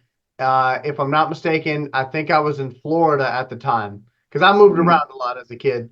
But I think I was watching that game from Florida, if I'm not mistaken. And obviously, I had much different circumstances than Carter had.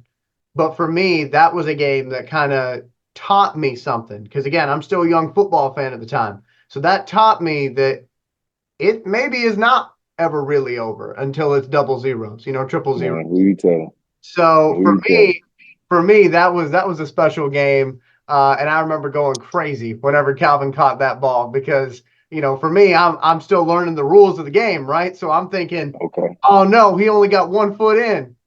It doesn't matter. College football, you just got to get 1 foot in. That's all you need. So that's all we need. So again, one. That's right. All it takes is one. All it takes is one. There you go. So we're going to skip a couple games here. We're going to go down to a Miami game. And I hate bringing this one up, but this is one of the pre-interview that Reggie said, we got to bring this one up, Elijah. So Miami, it doesn't go well. 27-3 is the final score. I'm not going to read the stat line. But the thing that you remembered the most about that game was what, Reggie? What you know his name, number 44. Remind me his name. Number 44, Leon Williams. Williams, yeah. I remember coming to the line of scrimmage and looking at number 44. Of course, I got to identify the Mike. Mike was 44. And I remember mid-play, and I'm looking at this guy like, Jesus. You got to imagine, I've never seen a 6'4" linebacker before.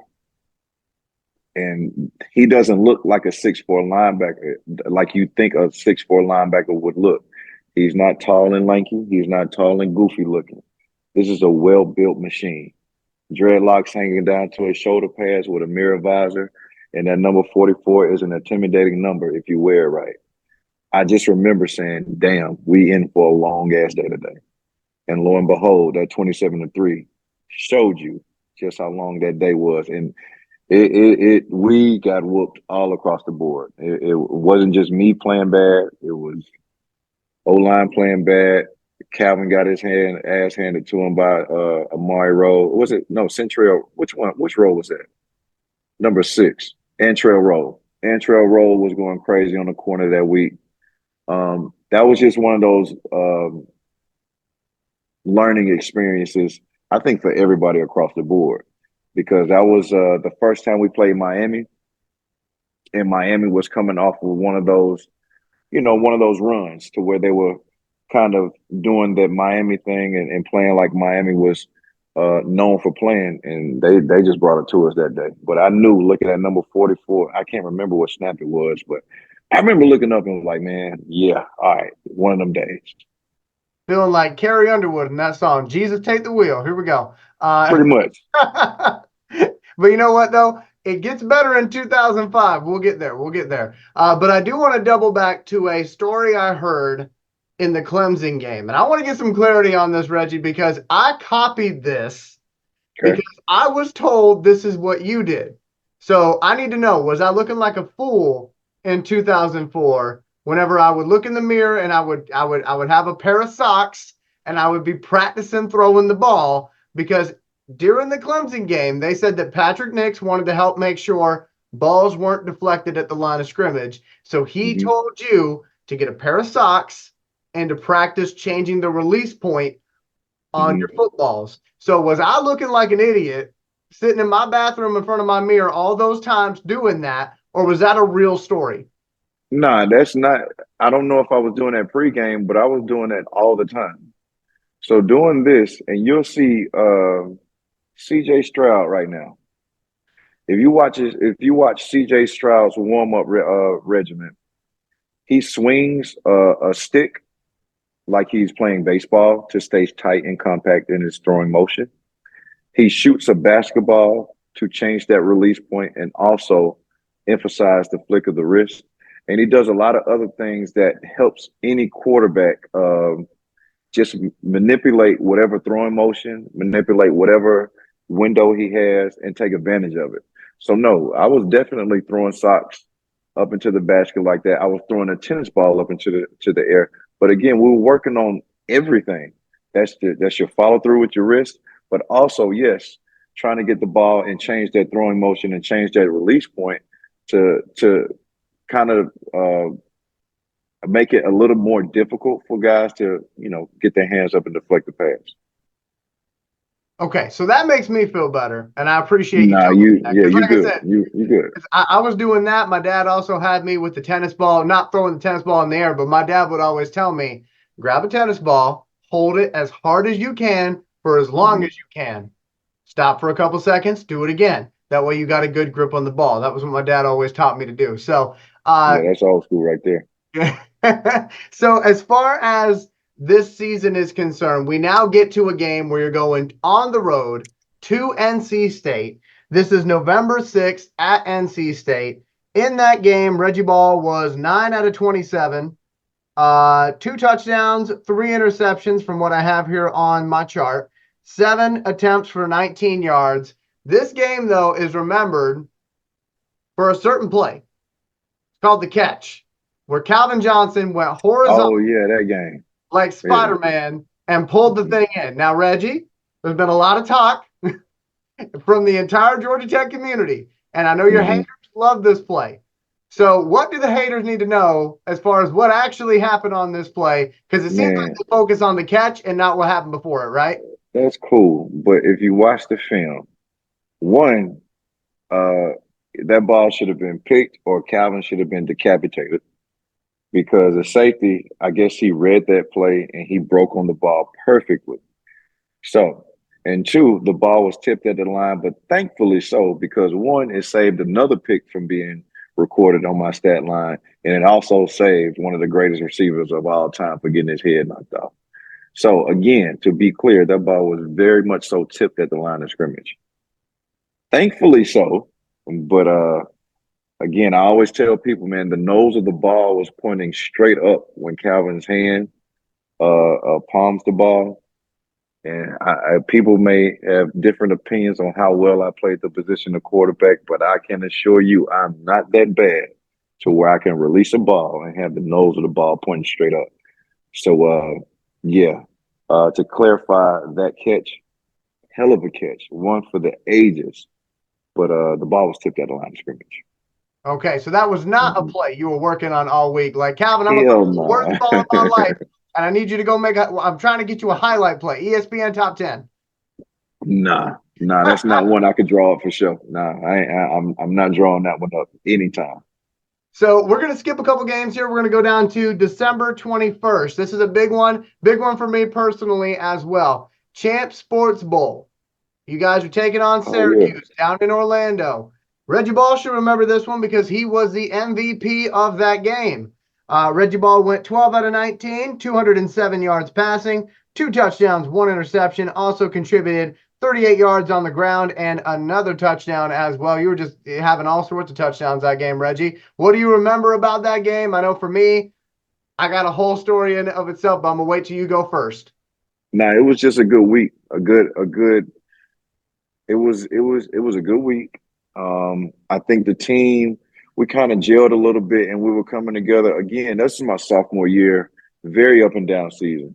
But I do remember this bowl trip in particularly, like everybody was just relaxed. It's not hard to have a good time in Orlando. It's not hard to have a good time and you got Disney World right here. You know what I mean? So good weather, good fun. And of course, a lot of everybody's family traveled as well. So it was just a good trip for everybody. I think we were just a little bit more relaxed and anxious to end the season off with a win for sure. All right. So that's Reggie's side of it.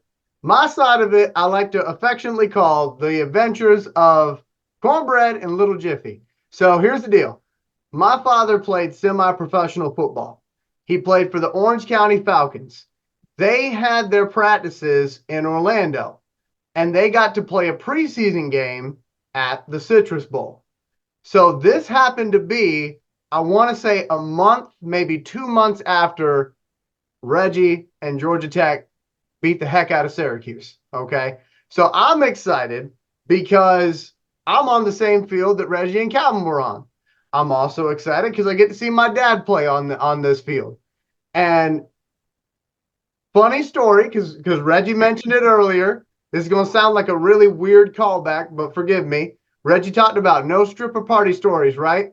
So, so here's the deal. The team that my dad played for, they had a fundraise, okay? They got a fundraise for all the things they do. They don't have a huge budget. They're a semi-professional football team. So one of their sponsors sponsored what they called the fifth quarter party. Now, I cannot tell you which gentleman's club did this, but I can say as a little kid, I'm looking at my dad and I hear over the announcement that they're going to have this wild fifth quarter party. I have no context as to what's about to happen. So I said to my dad, I said, Dad, are we going to the fifth quarter? And before I could say party, he looks at me straight in the face and says, no. But I took some grass. I took some grass from that field that day. I don't have it anymore, but I took it because that's where Georgia Tech played. So that was such a special thing. My dad won that game, by the way. They spanked whoever they were playing. But it was a lot of fun. And you might be wondering, why cornbread? Why Little Jiffy? Because I kind of buried the lead on that one. My dad was one of the only white people on the team. All right. There's no other way to say it. Okay. He was one of the only white people on the team. So they called him cornbread. And because I was his son, they called me Little Jiffy. And I would always hang out with the quarterbacks at practice and everything. And their head coach was a diehard Miami Hurricanes fan. More on that a little bit later on. But yeah, fifth quarter parties, that's not where you're going to find any of the Winfreys, apparently. My dad's a pastor, by the way, which also makes that funny. But yeah, that was a great game for Georgia Tech, again, against Syracuse, to get us back on track here. Reggie, you won the MVP. I know for you, you're not really worried about the MVP. You're worried about the wins, right? Absolutely. It was cool, though. Got a great picture. Had a pretty good smile on that picture as well. But again, man, I just remember the overall experience. That was for everybody involved, coaches, staff, all the family that attended. That was one almost like a vacation feel. That was a really good experience for everybody involved in that one. Or at least from our side, for sure. All right, and that, of course, is the 2004 season. When we come back from break, we're going to talk about 2005. We start getting into the upperclassmen years for Reggie Ball at Georgia Tech, so we'll have more on that. Some good stories still to be had here on this first episode of The Institute. We hope you'll keep it right here. For Reggie Ball and Elijah Winfrey, we'll be right back.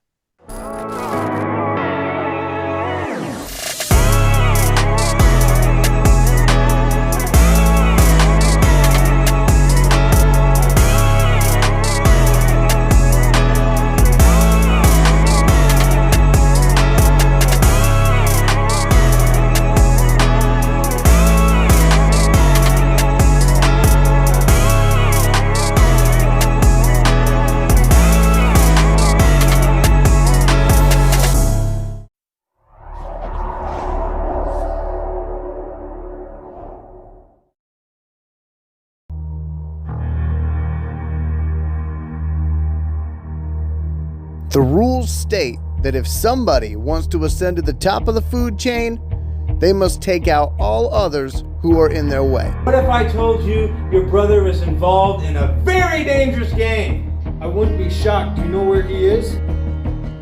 I'm gonna go and do what must be done, not because I want to, but because someone's got to do it. Well, then I guess I'm going with you. No, you're not. You're staying here. Why? Why do I always have to stay here? Axel, I'm not kidding. You stay here. There's a man on his way with murder on his mind.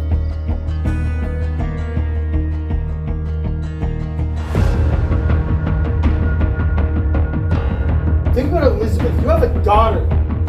You're just gonna leave her, go do this shit, or you possibly die?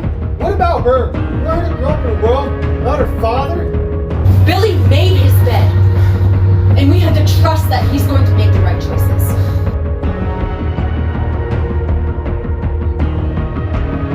First of all, allow me to address the matter at hand. Well played, Billy. Really. Even I'm impressed.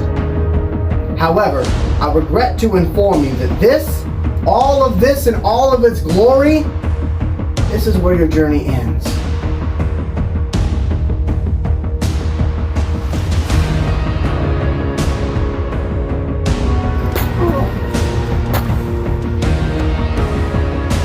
You're playing a dangerous game in which there is no real way you can win.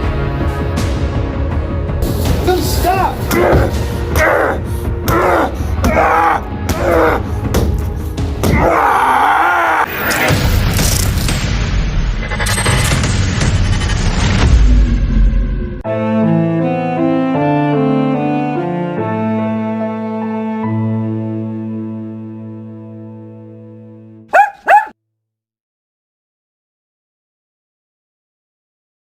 We are back on the Institute podcast. I'm Elijah Winfrey. He's Reggie Ball, and we are getting into the 2005 football season. This is Reggie's junior season on the flats, and that team for 2005, a little bit of a lineup change as we go into 2005. You still got PJ Daniels. He's coming into his senior season.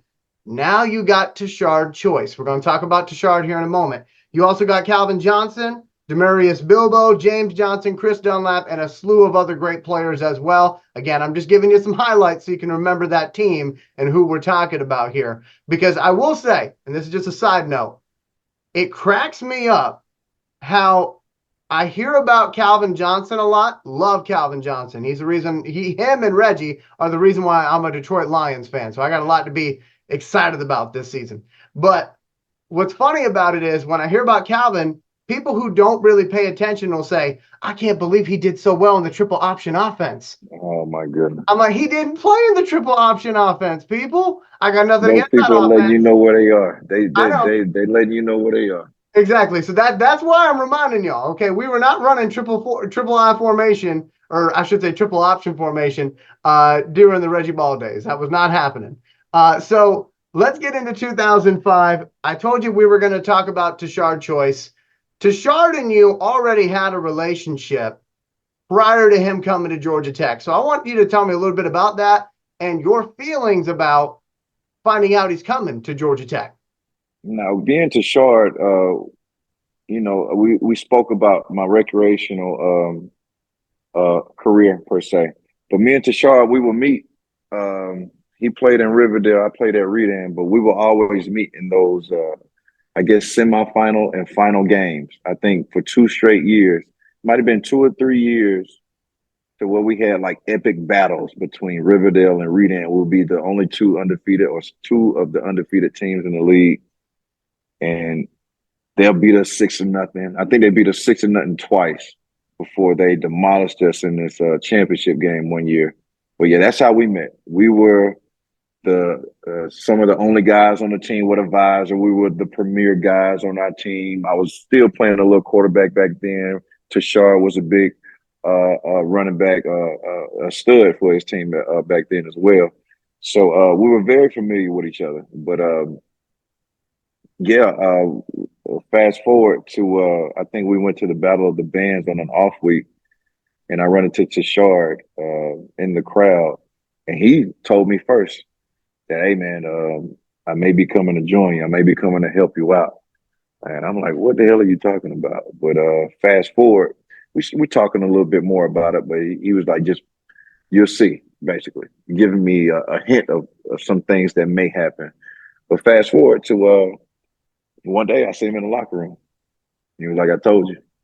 So a pleasant surprise to see a guy like that, especially a guy that caliber, coming from Oklahoma over here, coming back home to not only help with his family, but to help me and the Georgia Tech program get back to where we need to be, and which is to rack up on some wins.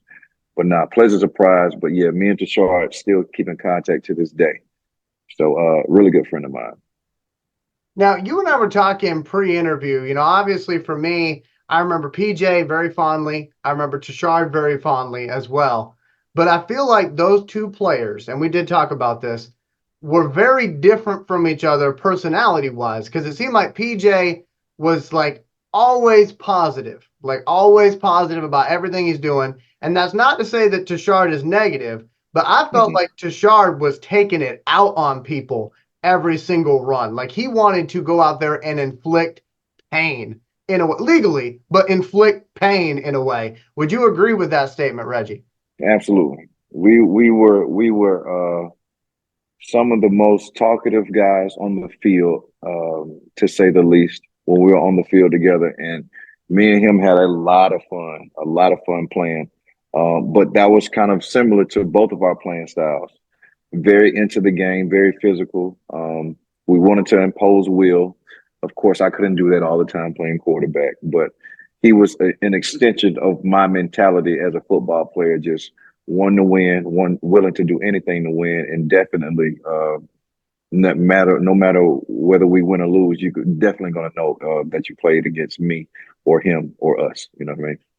For sure. And of course, you guys start the season off with a big game against that team that almost had you. All they had to do was pick up the phone and dial, and they didn't do it. So instead, what do they get? They get 2 losses against Mr. Reggie Ball as they lose that first game Reggie ended up going 17 out of 36 in that first game of 2005. That was on September 3rd, by the way. 17 out of 36, 174 yards, 1 touchdown, 1 interception, 9 carries for 18 yards in that game. What do you remember about that one? And how do you feel about the fact that you went 2-0 against a team that used to be considered a pretty big rival for Georgia Tech because they used to play each other on the regular? But for you personally, you kind of get to show them what they could have had, right? Oh, absolutely. Again, that's one of the ones that I took personally. So, given the fact that we can start off the season by going down there, making a splash, and in the fashion that we did it, again, on national TV, all eyes on us. I think it was another one of those Saturday night 8 p.m. games. It meant something to me. It meant something to everybody. But, of course, I had a little bit more of a something to prove going down there and actually coming out with a win, given the backstory with the recruiting process. And of course, that game obviously starts the season off 1-0. I'm going to fast forward though a little bit to Miami. Now this time you're playing at the Orange Bowl. This was before they destroyed the Orange Bowl, which, personal opinion that nobody asked for, I think that was a stupid move on Miami's part because they have never been able to sell out Hard Rock Stadium. It doesn't matter how good their team is. It always looks like nobody cares about them. They'd rather be on the beach. I don't get it. I don't know why they did that. They need an on-campus stadium, but that's for the Miami podcast. Somebody else can handle that. Right. But for Miami, that's another program you grew up watching quite a bit when you were a kid. How much did it mean to get a win over them when they were number 3 in the land at the time in their stadium? It was one of those dream games. Again, this is one of the teams that everybody grew up watching. Everybody grew up imitating. Everybody grew up either hating or loving, you know what I mean? Because they were successful, because they won, and they were very unapologetic about winning. So to go down there and see exactly where everything, all of this was happening, the big Orange Bowl, the big winning streak, the national titles, the players that came through their program, man, is that list is endless. So to go down there and actually compete and pull a game out, man, that was one of those dream games those dream scenarios that you just wish you could have a chance to go in and take advantage of, for sure. And of course, that game ended 14-10, if I'm not mistaken. What I remember most about that game was the quarterback draw for the touchdown.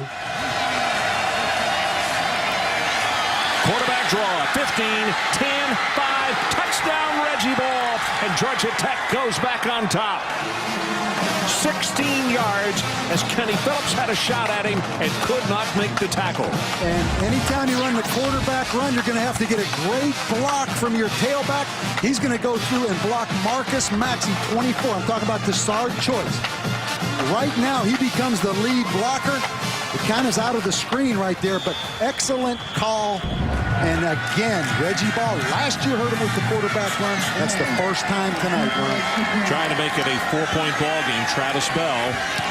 And he does, right down the middle. So 7:17 left in the third. New score, Georgia Tech 14 at the Hurricanes 10. But I also remember that my father's coach, I told y'all before, my dad played semi-pro football. My father's coach, Coach Cheese, if he's watching this, he's probably going to be smiling now. He was not smiling then because I was talking so much smack after Georgia Tech beat Miami, and he didn't want to hear any of it. He said, "Little Jiffy, go somewhere else." Like the entire practice, because I just kept wanting to talk to him. So, yeah. No, it was a huge one for us, man. Again, a lot of people don't even remember they were ranked number 3 that year. You know what I mean? When we went down there and handled business, but that was one. Another one of those ones per se. That's right. Hey, we're gonna work in that number 1 so many different times throughout this because we gotta stay on brand. It's important, branding, But hey, absolutely. 2005, kind of a short little time capsule of 2005 because we got a lot to talk about as we turn the corner into 2006. We're going to be right back with more, so I hope you'll stick around. It is the Institute Podcast. Elijah Winfrey, Mr. Reggie Ball. We'll be right back.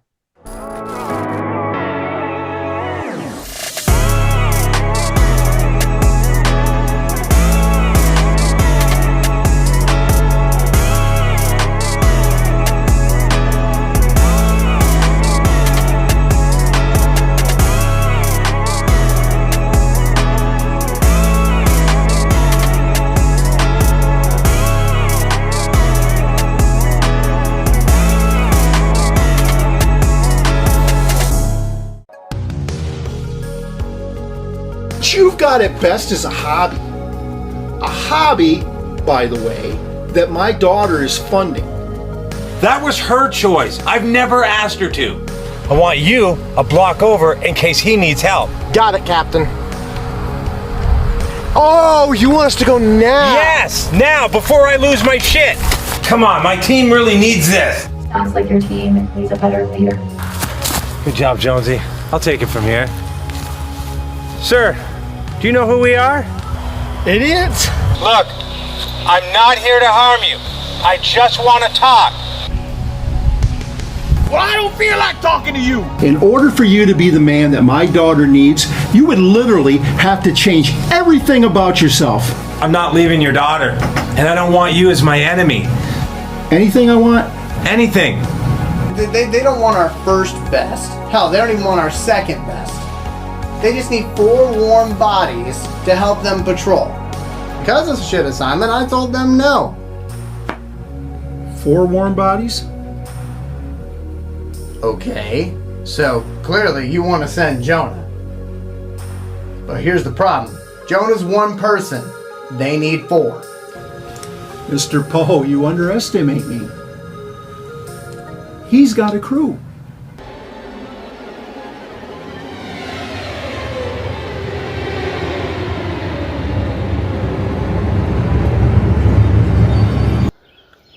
Oh my God! They have a pool!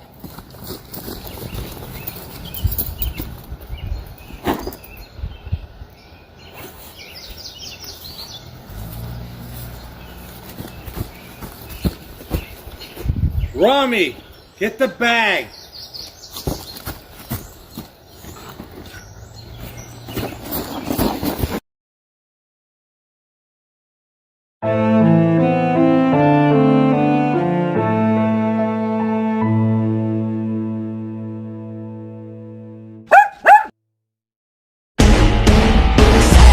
Tell them if they want it, they can come and get that. I swear I love my city, I just want less. See me, they say me, they ain't ready for that. Detroit verse, everybody. Right off the rotten apple by the poison tree. We're back on the Institute Podcast. I'm Elijah Winfrey. He's Reggie Ball. He's the guest of the night. And I want to thank Reggie again for his time as we kind of go back and talk about this man's career on the flats, all the wonderful things he did through 49 starts at Georgia Tech, which is absolutely crazy. So let's get into the 2006 season. That's Reggie's senior season. And in case you didn't know, some of the key contributors of that season, you had Tashard Choice, who is now the #1 running back because P.J. Daniels has graduated. You got Calvin Johnson. You've got James Johnson. You got Jamal Evans. You got Mike Cox. And you got Rashawn Grant, as well as others. My first question, now you're the man on campus, right? You are the senior. What is life like for Reggie Ball as a senior at Georgia Tech? Are you still on campus, or what is your situation like?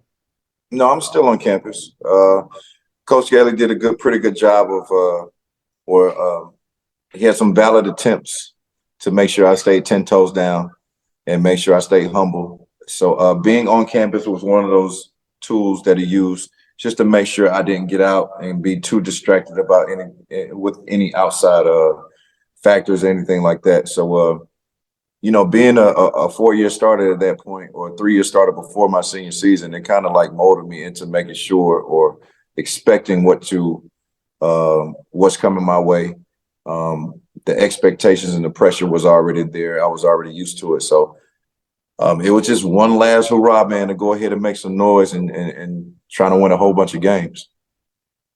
Now, Reggie, obviously that year is when Chan Gailey decides, I'm going to give these play calling duties over to Patrick Nix. Mm-hmm. What's the difference between the Patrick Nix offense and what he was asking you to do pre-snap, post-snap versus what Gailey was asking to do? Or was it Gailey's playbook and just Nix calling the plays? It was more so your read is your read.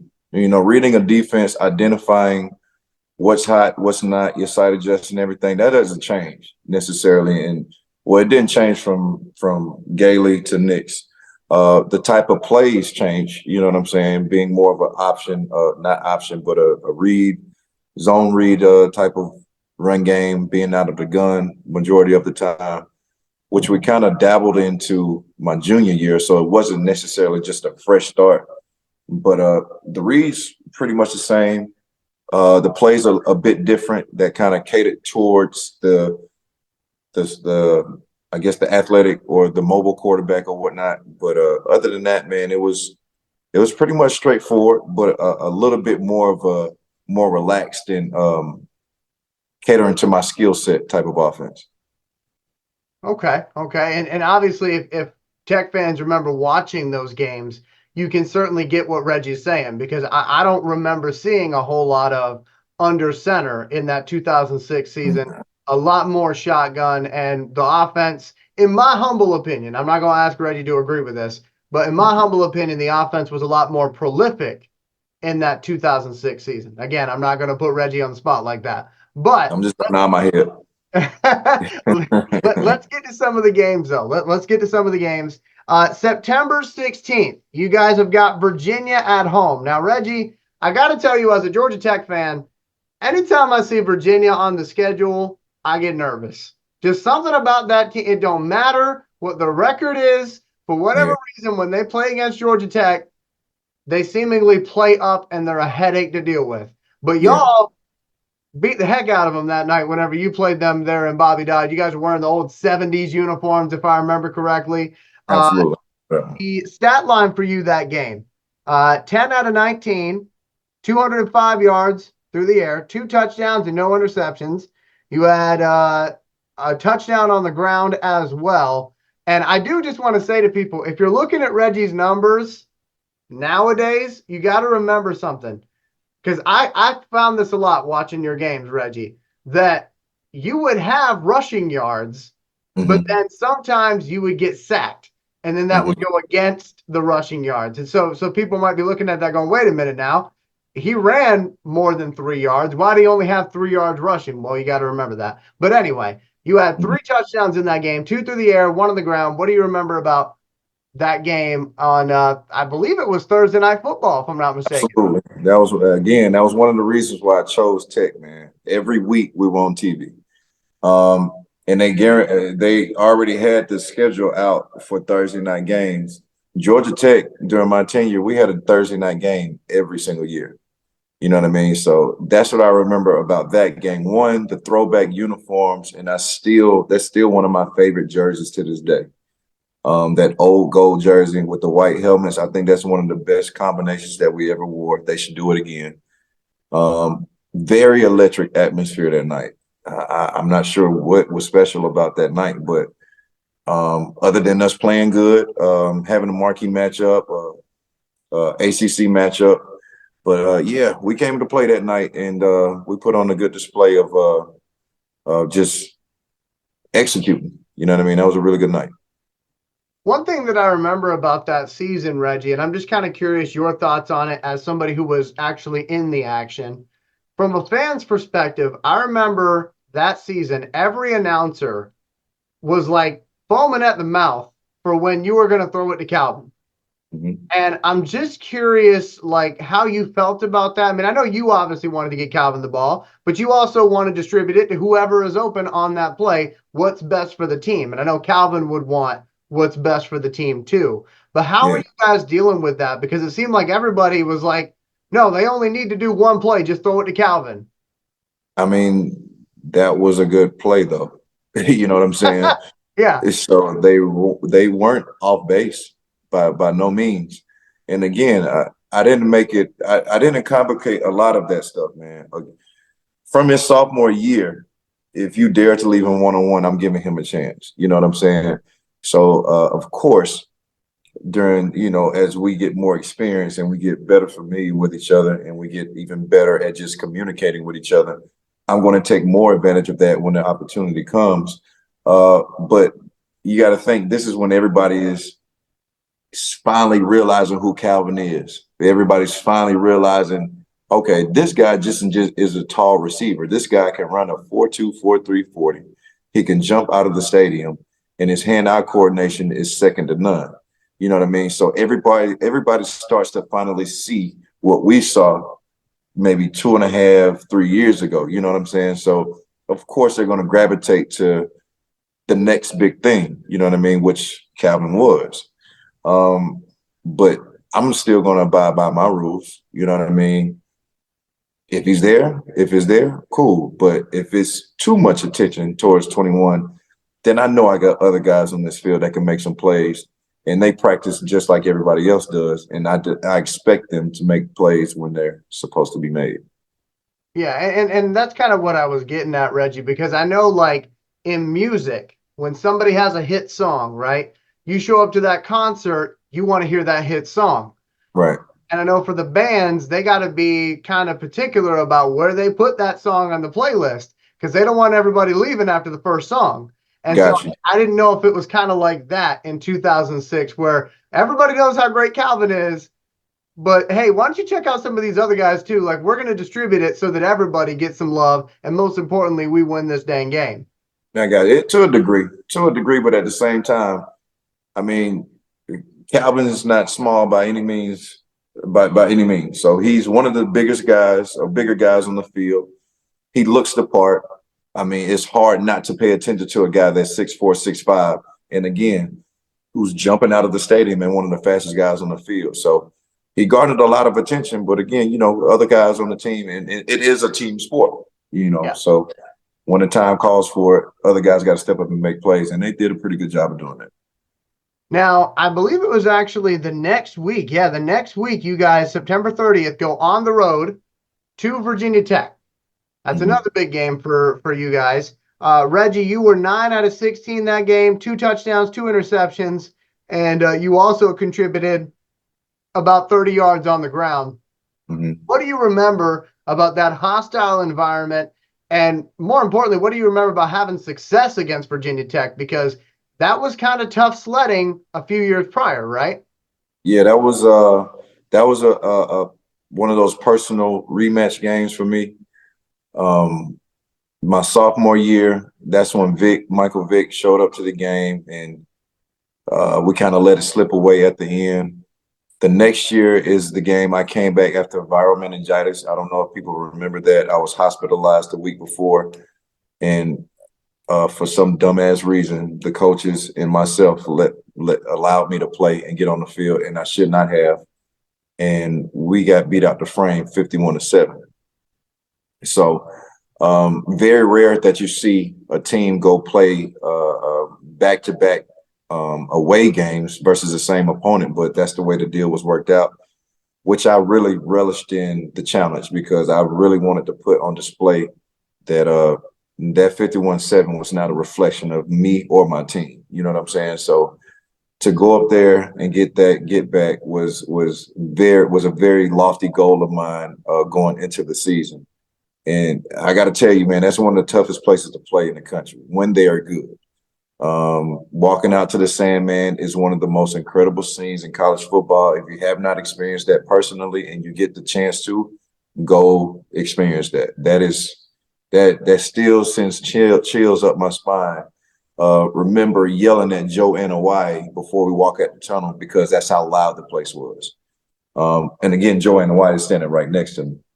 But yeah, that was just one. That was one for the books, and that was definitely one in one of my black books that I was happy to get a victory on, because again, they beat us like we stole something the year before, and I had no business on that field.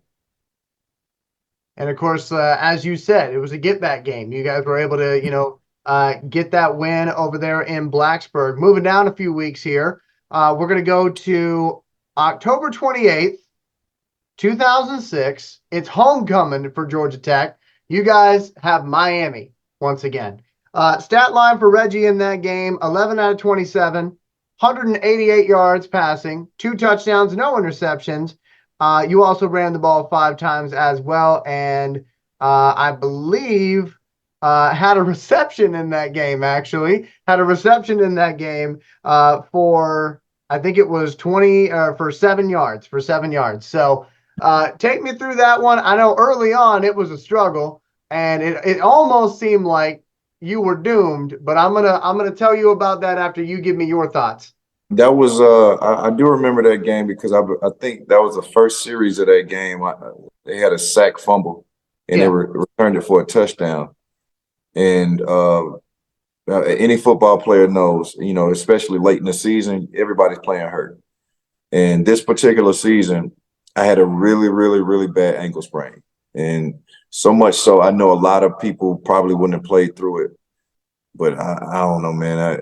That's one of the things about being a football player. Some way, somehow you're going to muster up the energy to go play. But after that particular play, when I was sacked and they returned it back for a touchdown, I just remember my ankle being numb and my foot shaking like it was about to fall off the bone. But long story short, I became accustomed to that happening to me, or that reaction from my foot that season, because of the sprained ankle and how long it took to heal. They wanted to take me out the game. I said, look, give me 60 seconds, give me 1 minute, and it'll be gone. And lo and behold, by the time we received the ball and it's ready for us to go back on the field, my ankle's back, stable, if you will, and we go out and handle business. But yeah, man, that was one of those comeback games that we had, that we made pretty exciting, a little bit more dramatic than it probably needed to be. But again, one more for the good guys for sure. And of course, that was a game too where a lot of the noise was about how Miami hadn't given up a 100-yard rusher. And then Tashard Choice said, I took that personally.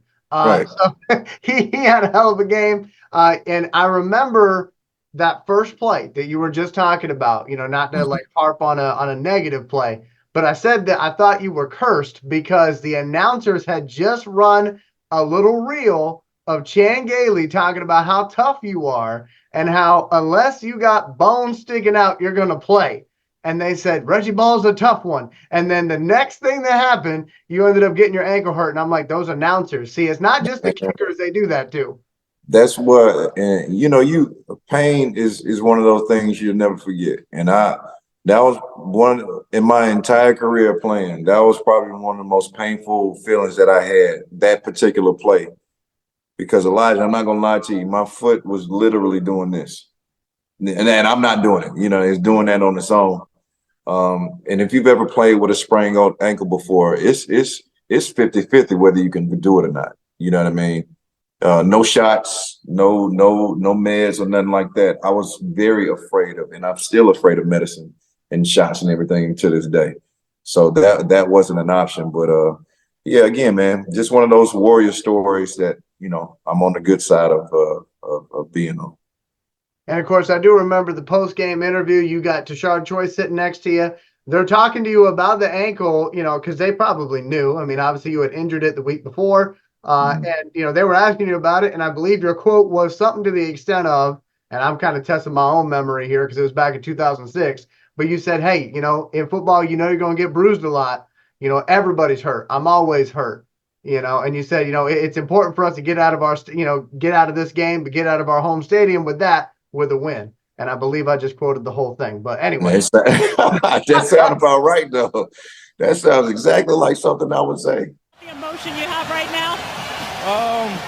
Just glad to get out of this stadium, our home stadium at that, with a win. We had a lot of mistakes. I had a lot of mistakes personally, but the team persevered and we still came out with a victory. In the Clemson game, you got hurt pretty early. It may have affected you. What was your mindset going into this one?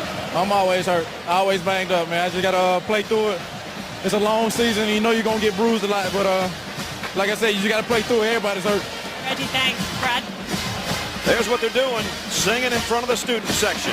30-23, a big win for Georgia Tech. Right.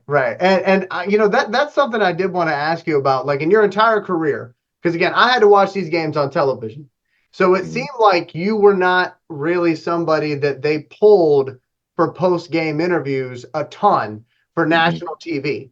And I'm just curious, was that more of a personal choice that like, I don't really want to do all that, let somebody else get that shine? Or what was that kind of like? No, that was more personal. And it's crazy you asked me that. Nobody's ever asked me that. Great question. I didn't like the media, bro. I did not like the media. I did not like the spin that the media would do. And you mentioned it before, how you have a full sit down. When you mentioned Gailey talking about Phillip Rivers earlier, you have a full sit down with a guy, and they'll take that excerpt of 30 seconds that'll draw the crowd. They'll take that excerpt of 30 seconds that will be bulletin board material for the other team. They'll take that 30 seconds of you just looking like a damn complete idiot. And that will be the commercial. That will be the segment. And again, I didn't have politically correct responses coming into this thing as an 18-year-old, 19-year-old, 20-year-old young man. I came into this like, again, this is black and white. This is yes or no. This is a do or we did. And some of those statements could have been polarizing, to say the least. You know what I mean? So once that game was flipped on me once or twice, you know, my freshman year, maybe into my sophomore year, I kind of faded away from the media because I understood what they would do. I understood that opportunities they would take advantage of. You know, whatever anybody would say, not just me. I'm not just saying they were picking on me or anything like that. They would manipulate what you would say if you would respond the wrong way or the right way. If they saw an opportunity, you know, they would put it on display for them. But no, I wasn't too fond of the media because of that simple fact. But I did shy away from them for a little bit. I would take extra long showers. It would take me hours to get dressed. I was always one of the last guys to leave the locker room. And, you know, just to kind of expand upon what Reggie just said, you know, I do work in media. So I get that side of it. I pride myself on not being that way because there are a lot of folks out there. They're out there for the storyline. My thing is I want to get the other person's story out. You know, they're giving me their time. It's about their microphone, not mine. And so I know that, you know, when it comes to, you know, the media outlets and everything, they can take a story, as Reggie just told you, and spin it. But what I've always found crazy, and I don't mean to derail us here, but what I've always found crazy is you get a player who's just had an amazing game. You ask them a question, you know, how did you do that? And they give you an honest answer. And then what are we talking about for the next 3 days? Well, they didn't thank their teammates. They didn't thank their coaches. It's like, well, you didn't ask them about their coaches or their teammates. You asked them about them. I mean, I've never understood it. I've never understood it. But you do understand it. That's what sells, man. You understand that. That's what gets the clicks. That's what get the views. And by all means, now being a grown man, 40 years old, I understand it. But I didn't have any experience with the media at 18, 19 years old. Mm-hmm.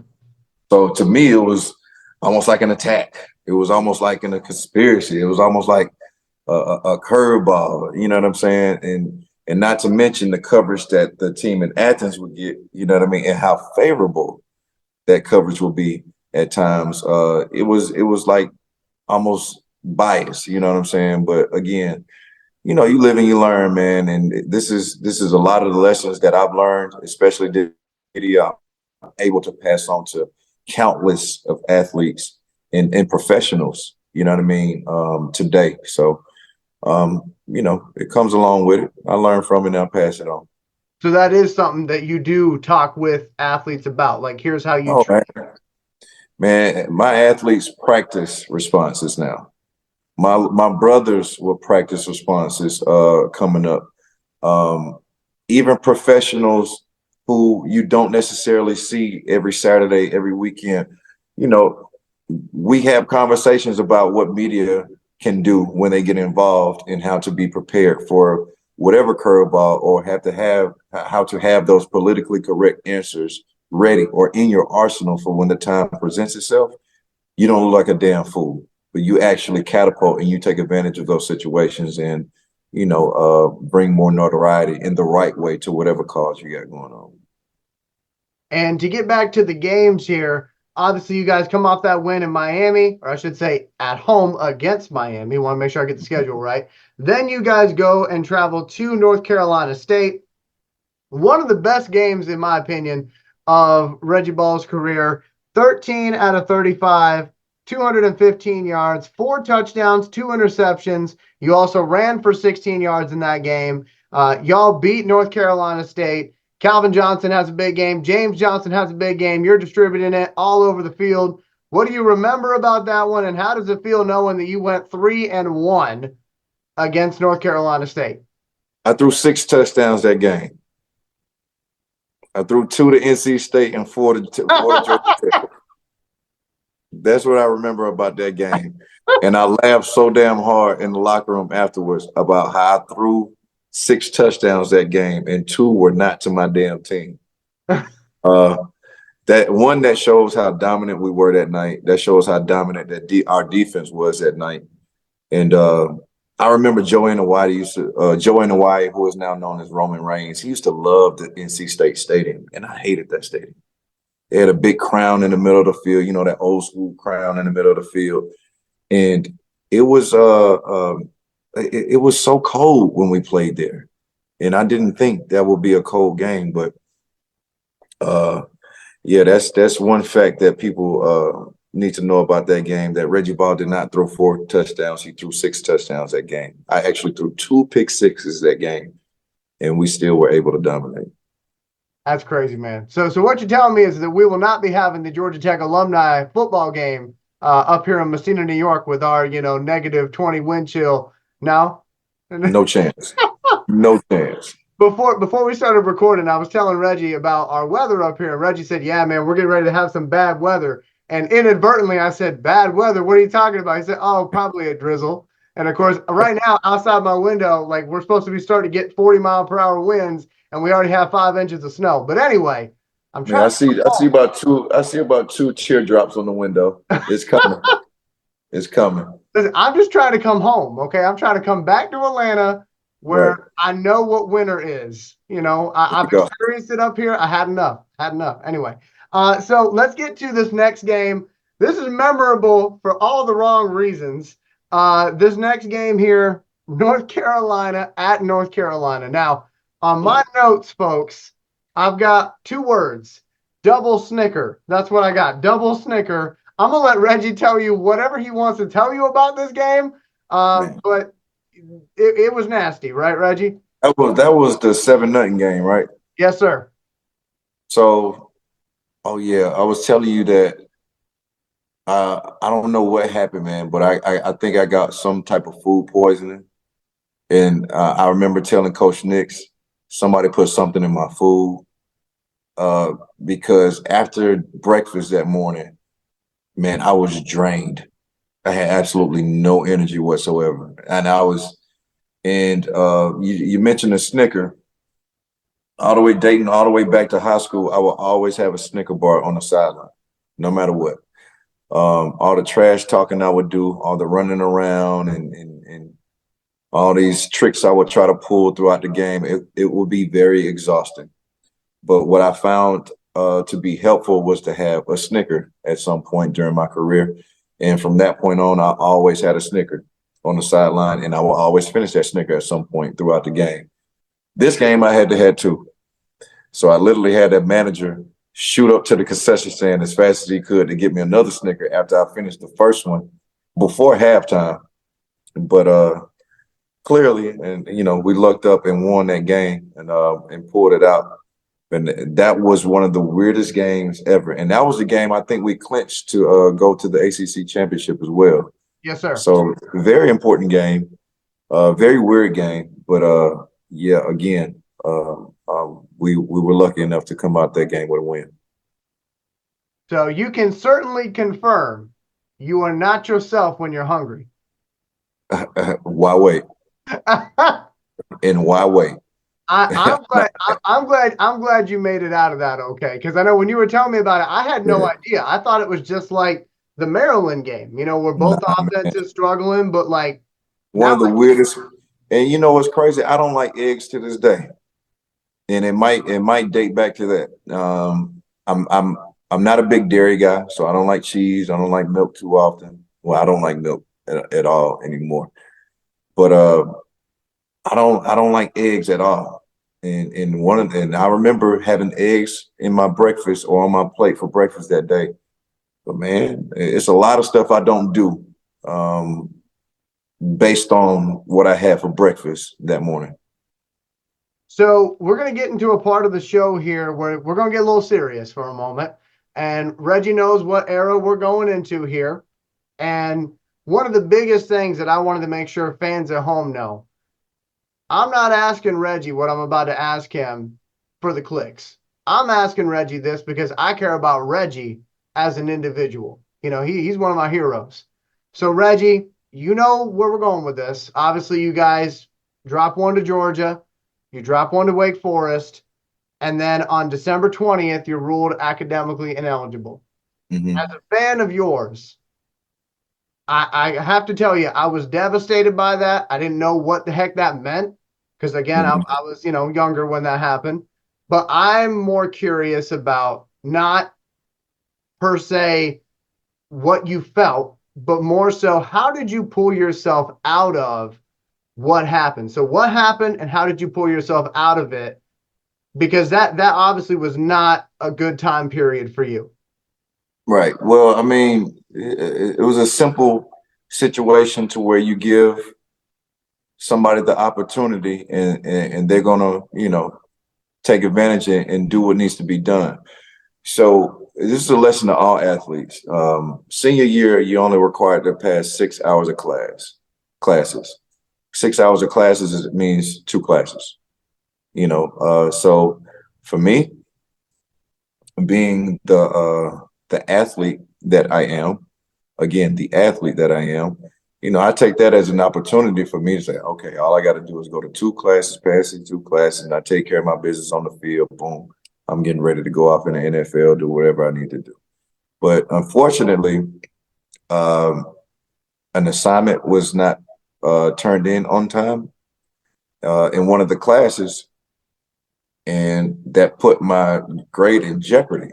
So that brought that B average all the way down into a D average. So a D is not passing. So now at this point, I'm not passing 6 hours of classes. I'm only passing 3, right? Mm-hmm. Of course, the professor, I've never had any problems with this professor throughout the entire semester. Very nice lady, very welcoming lady. She's aware of who I am and what I do, but I'm not a guy that goes in to cause disturbances or anything in anybody's classroom or nothing like that. So simply say, hey, mistimed this assignment. Do you mind taking this assignment late? I've never done it before in this semester, never done it before in this class. She takes it. Instead of my grade being a D, it goes up to a B. Everything's all good now.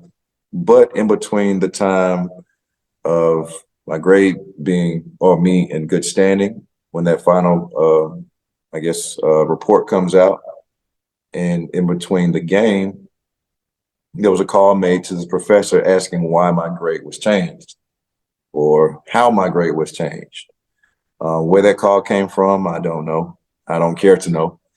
But lo and behold, the teacher had to go back on what she initially proposed about accepting the assignment, which will put me in good standing, and she had then had to reject it, which put me ineligible for postseason, which was the bowl game.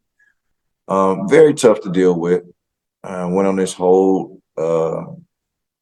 campaign on I needed to be playing, I should be petitioning to be playing. And I remember a lawyer even getting involved into it.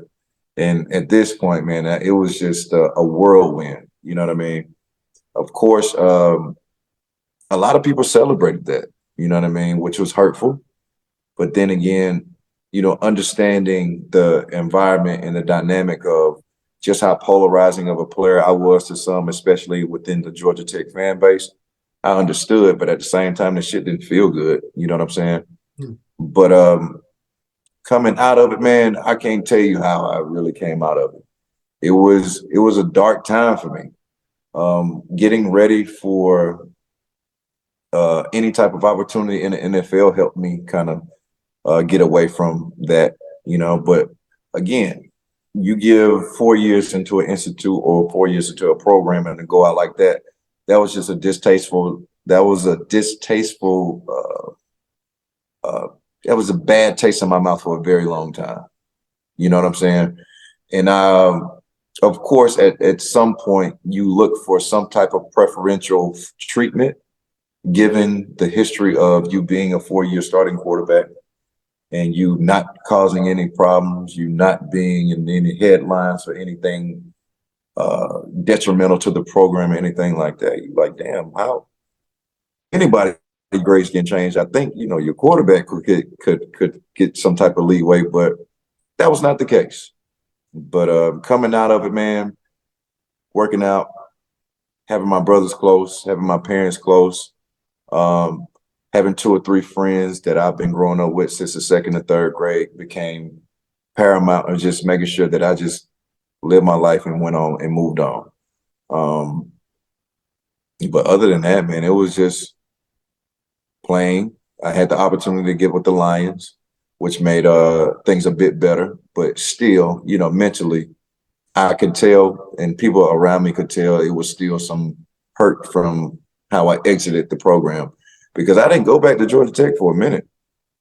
You know what I'm saying? I didn't go to any games. I didn't go to any practices or anything like that. Kind of resented the place for a little bit. But if I'm on my job to begin with and I'm handling my business to begin with, none of this happened.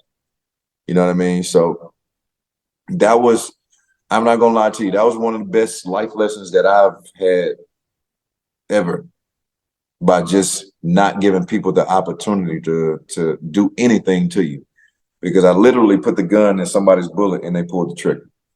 You know what I'm saying? So I couldn't look around and blame anybody, because I chose to only go to 2 out of 4 classes. I couldn't put a point to blame to anybody, because I turned in every other assignment when I was supposed to, and I didn't turn this one assignment in when I was supposed to. You know what I'm saying? So I had every opportunity to make sure that nothing like this would be happening, nothing like this would happen, or me to exit the program in such a foul manner. But, you know, it is what it is. A lesson that I clearly needed to learn, clearly a lesson that I did learn. And again, all this stuff that I soaked in and that I went through, and all these experiences that I've had the luxury of coming out the other side of, man, I do nothing but just pass it on, and I bridge the gap for a lot of other guys who are playing the game, a lot of other female athletes that are involved in athletics as well.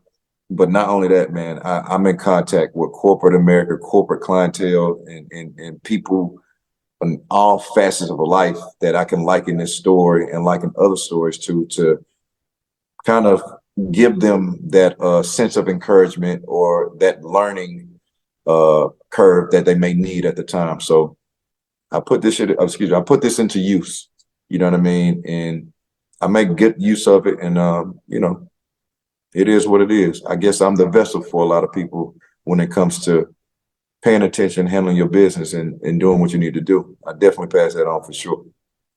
And Reggie, I really appreciate you sharing that with me and with our audience as well. You know, again, that's one of those things where I know it sucked in the moment, but as you just said, you were able to use that. And I can't even imagine, and this is the thing that we can never really quantify, is how much our experiences help others. Oh yeah. You know, we're here to sometimes serve, we hear about it, but sometimes we don't, you know? We're here to serve, man. And once you understand that we're here to serve, we're surrounded by people. You got to use people. People got to use you. And once you understand, you know, basic fundamentals like that, you know, it's kind of hard to take anything to heart, because again, we all in this together. Not to sound like a Michael Jackson song or something like that, but or sound so cliche, but it really is. We're all surrounded by each other here together. We're going to have more coming up. Our last segment of this first episode of The Institute with Reggie Ball coming up after the break. I hope you'll stick around. We got more for you. And again, if you are enjoying this, remember to like, comment, and subscribe. Can't believe I forgot to say that the first 3 times, but you get it. I get talking with Reggie, and I'm just excited about it, folks. So, hey, hopefully you stick around. We'll see you after the break.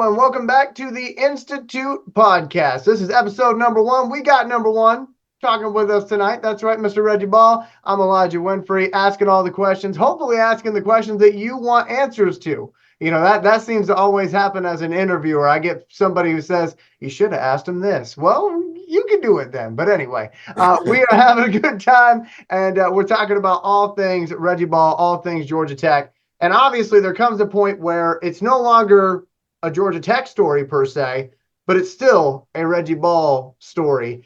And you go from Georgia Tech to Detroit. Tell me a little bit about that process. What was that like for you? And how many years were you in Detroit? Oh man, I think I was in Detroit close to two and a half, 3 years. First off, man, such a blessing, such a blessing. Crazy story, Elijah, and I didn't share this with you. I'm glad you asked that question again. I got the call from my agent in Philip Wheeler's apartment. So I don't know why I was at Phil's Wheeler. I don't know why I was at Phil's apartment. Phil's not a bad guy. Shout out to Phil too. We still keep in contact to this day. I went over to Phil's house. I know Tashar was his roommate at the time, but I was over there for something, just passing by basically. And I remember getting a call from my agent. He was like, all right, pack your stuff and getting ready to go to Detroit. Phil's pretty excited for me as well. But exciting time, spending, again, 2.5, 3 years up there. Stayed hurt, man. I tore my quad 1 year, tore the other quad 1 year, and then I finally ended up tearing my ACL. And the crazy thing about the ACL tear was that was that 0-16 team, right? I think so, yeah. That was the year they were not happy with the quarterbacks. And Darren Orlowski was on that team too. They were so frustrated about they were so desperate just to find a spark or to get something going on this team. And of course, they saw a little bit more so of what everybody else saw, finishing 0-16. They saw just the lack of, camaraderie, talent, and just energy. So they were going to give me a shot to play some quarterback. So leading up until that final practice where I tore my ACL, I was warming up the receivers, throwing the ball during the pat and go drill session. And I never forget, man, the defensive side of practice, man, they went crazy. Ernie Sims, Sean Rogers, Anthony Cannon, who was my high school teammate at Stephenson. Man, it was just it was like a big ass roar. I remember them going crazy. But later on that practice and one-on-one drills, man, going head to head versus the safety, I went in to run a dig route. I don't know if my foot got caught or my knee banged his knee, ended up tearing my ACL, and that was a wrap.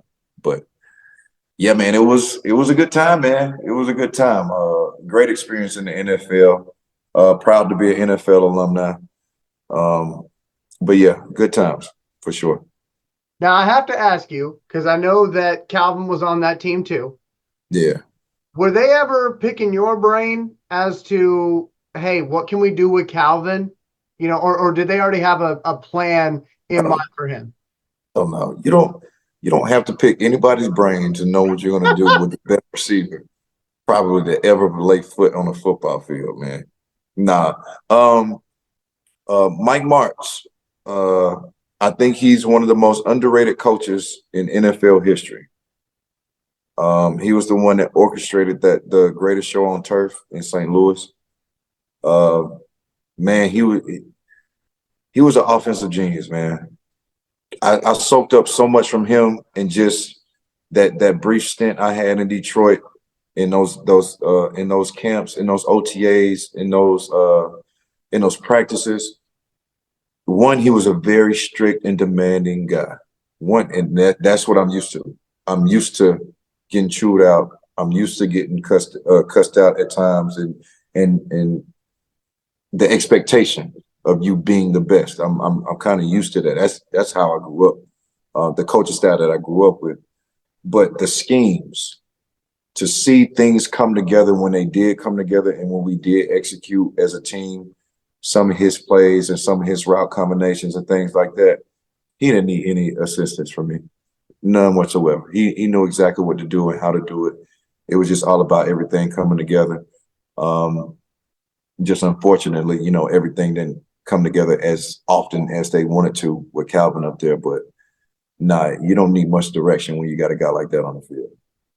So I got to tell you, and this is a Calvin story, but I got to tell you because I know you'd appreciate it. So I'm in middle school at the time when Calvin Johnson's getting drafted, not to make you feel old or anything, but I'm in middle school at the time. And I tell my dad, I said, whatever team Calvin goes to, that is going to be the team that I'm a fan of. My father, Florida State Seminole fan, as I told y'all earlier, Green Bay Packer fan as well. Die-hard Green Bay Packer fan. That's great. So Raiders, obviously, they chose to go with Jamarcus Russell. Detroit gets Calvin. I'll become a Detroit Lions fan. I then find out they got Reggie Ball on Detroit. And I'm like, heck yeah, all right. I'm even more solidified in my Detroit Lion fanhood. So that's how I became a Lions fan. And it's funny because people don't make that connection a lot. I say, I'm a Georgia Tech Yellow Jacket fan and a Detroit Lion fan. And they go, why is that? Like, really? Like, because of Calvin and Reggie. That's why. Hey, man, you up here, man. Everybody's not going to be up here. Everybody's not going to be up here. Just be humble in your approach when you school these people. But of course, I would know why you're a Georgia Tech fan and a Lion fan. And now you're looking like a prophet right now, a genius right now being a Lions fan, because they're definitely coming into their own. But that's another story for another day, I guess. And I got to tell y'all, I was on Jahmyr Gibbs from the point that he was a Lion, or excuse me, point that he was a Yellow Jacket to being a Lion. I was talking about Jahmyr Gibbs. I said Lions need to draft Jahmyr Gibbs in October. And as the GM for the Lions said in one of his press conferences, the game that made him look at Jahmyr was Texas and Alabama. I was on Jahmyr before the Lions GM was on Jahmyr. And I will always hold that up very high because I'm very proud of myself for that one. Just like I also said they should draft him. So, yeah. But anyway, there you go. I'm a huge fan of arena football. So what Reggie's about to tell you is going to hurt my feelings. But I'm a huge fan of arena football when it's done right, okay? When it's done right, the players are taken care of, everybody's good. When they're playing and it's like, what is that playing surface they're using? I'm not a fan of that. You know, I like seeing guys get taken care of. So we're going to go into a part of the interview here that's called Bricktown Brawlers. And I got to tell y'all, that is not a construction company, okay? That was supposedly a football operation. Reggie, I tried to tee it up for you, my man. Tell me a little bit about those Bricktown Brawler days. So Bricktown Brawlers is a team that was in the Indoor Football League, the IFL. This was something I committed to after my ACL tear. I wanted to get back on the field and kind of get some confidence back to give it another run, maybe at the CFL, long shot being the NFL. But when it just wasn't a good experience, you know what I mean? And I'll save a long story. When I tell athletes, I tell football players now, you know, you say when it's done right, it's a good deal. But if you're an athlete that is used to a certain caliber of play, and you find yourself in any arena league, go get a job. Just simply go get a job, because the risk far exceeds the reward, and that's both monetary. That's in any sense, you know what I mean, in any sense. But that's a lesson again that I could pass on and kind of bridge the gap for other football players. And I've already done that avidly with a few. But again, me trying to get out there, make some things happen, played 3 games before I told the coach, hey, you either have to quadruple my play or I'm going back to Atlanta. And that's exactly what I did. I got my stuff together and I went back to Atlanta. And I think the next week or two, the team actually folded. So, you know, that's the dynamic, and that can be the culture of arena football. It's just that it can be up in the air depending on what league you're associated with. But again, if any football player out there who is used to a certain caliber of football, if you find yourself in an arena playing football, please just stop everything and start filling out applications immediately. It's not worth it. So I was going to ask this next question, and this was before we did the pre-interview. But my next question was going to be, because I had a little slimmer of hope that we might see number one put some football pads back on, because Georgia Force apparently is a arena team that's coming up, and they're coming back in 2024, going to play at Georgia State apparently. And I was like, hey, there we go. Let's get Mr. Atlanta back on the football field. But you're saying no. Ain't no chance. No chance. No chance. Hey man, I'm pretty good. I run on a good week, 3 to 4 times a week. I get my miles in. I get my uphill sprints in, especially on the treadmill now that it's cooler outside. But man, getting out on the field, nah, I can't even imagine, Elijah. I've ran my sprints. I've ran enough sprints already. If any sprint that I run right now is going to be on my own accord, my own timing, and whenever the hell I feel like running sprints, I'm done with those days for sure. So basically, if you're in the Atlanta area and you see Reggie Ball run by you, you better look at what he's running from, right? Hey man.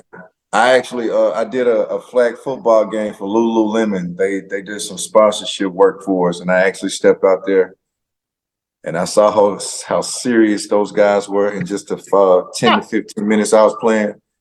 And I had one guy who like run up and push me, sack me a little bit. Everybody kind of ran up on him, and I'm like, yo, yeah, I'm okay. Everything's cool.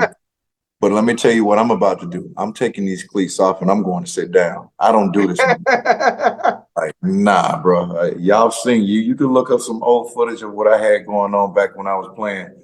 But this is nothing that I'm doing now. I'm a proud dad, a business owner, and I want to go to work in the morning.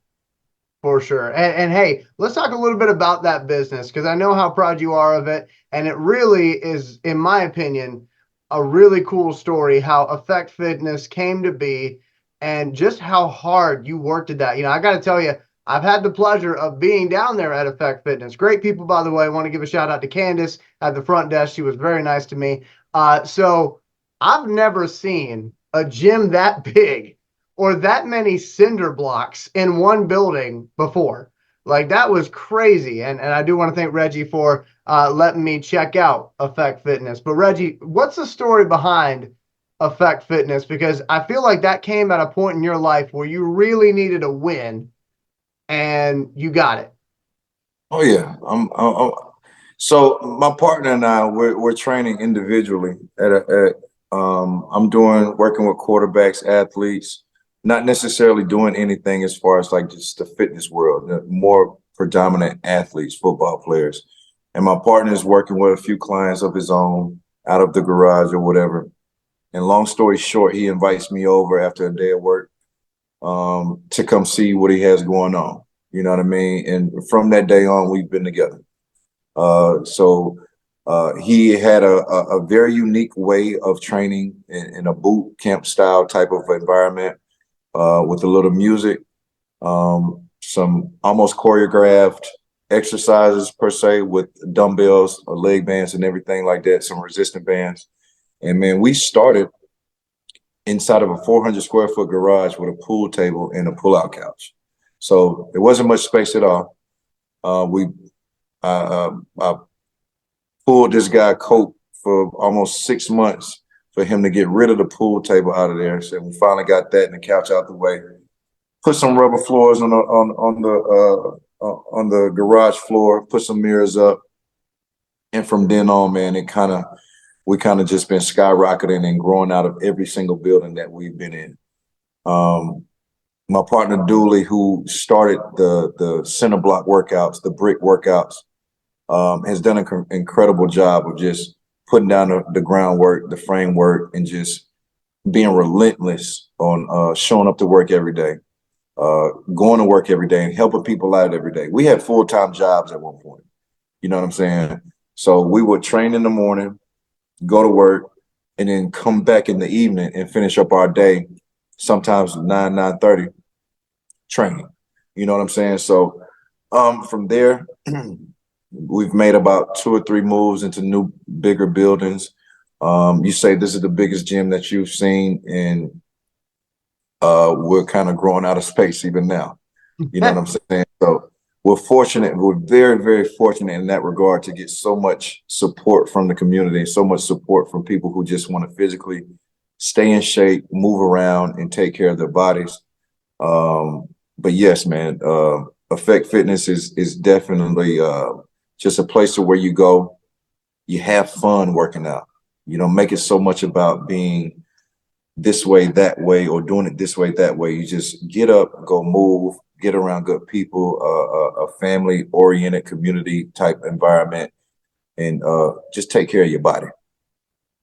Now, Reggie, I kind of want to bring it back to something that I heard somebody else ask you about, and I can't remember the gentleman's name, so I apologize for not giving him credit, but you were talking about how, I don't want to call it an identity crisis because I don't think that's what it was, but you were trying to figure out your next move. Yeah. And you kind of went back to your roots and said, wait a minute, my father is a world-class trainer. Mm-hmm. I can do this. What was that moment like? I'm sorry, I didn't mean to cut you off, but I get where you were going. So it was just a point to where, you know, after football, after that IFL experience and everything like that, you know, you kind of resent football. Well, I did. I resented football, thinking that the game owed me something, you know. But again, you sit down, you collect your thoughts, and then I remember having a conversation with myself in the mirror. It's just simply like, bro, and of course, reading. You know what I mean. You come to the realization that you have everything possible just within your 2 hands, and you came into this world with everything possible to do whatever you need to do, make as much money as you need to make, live abundantly however you want to live.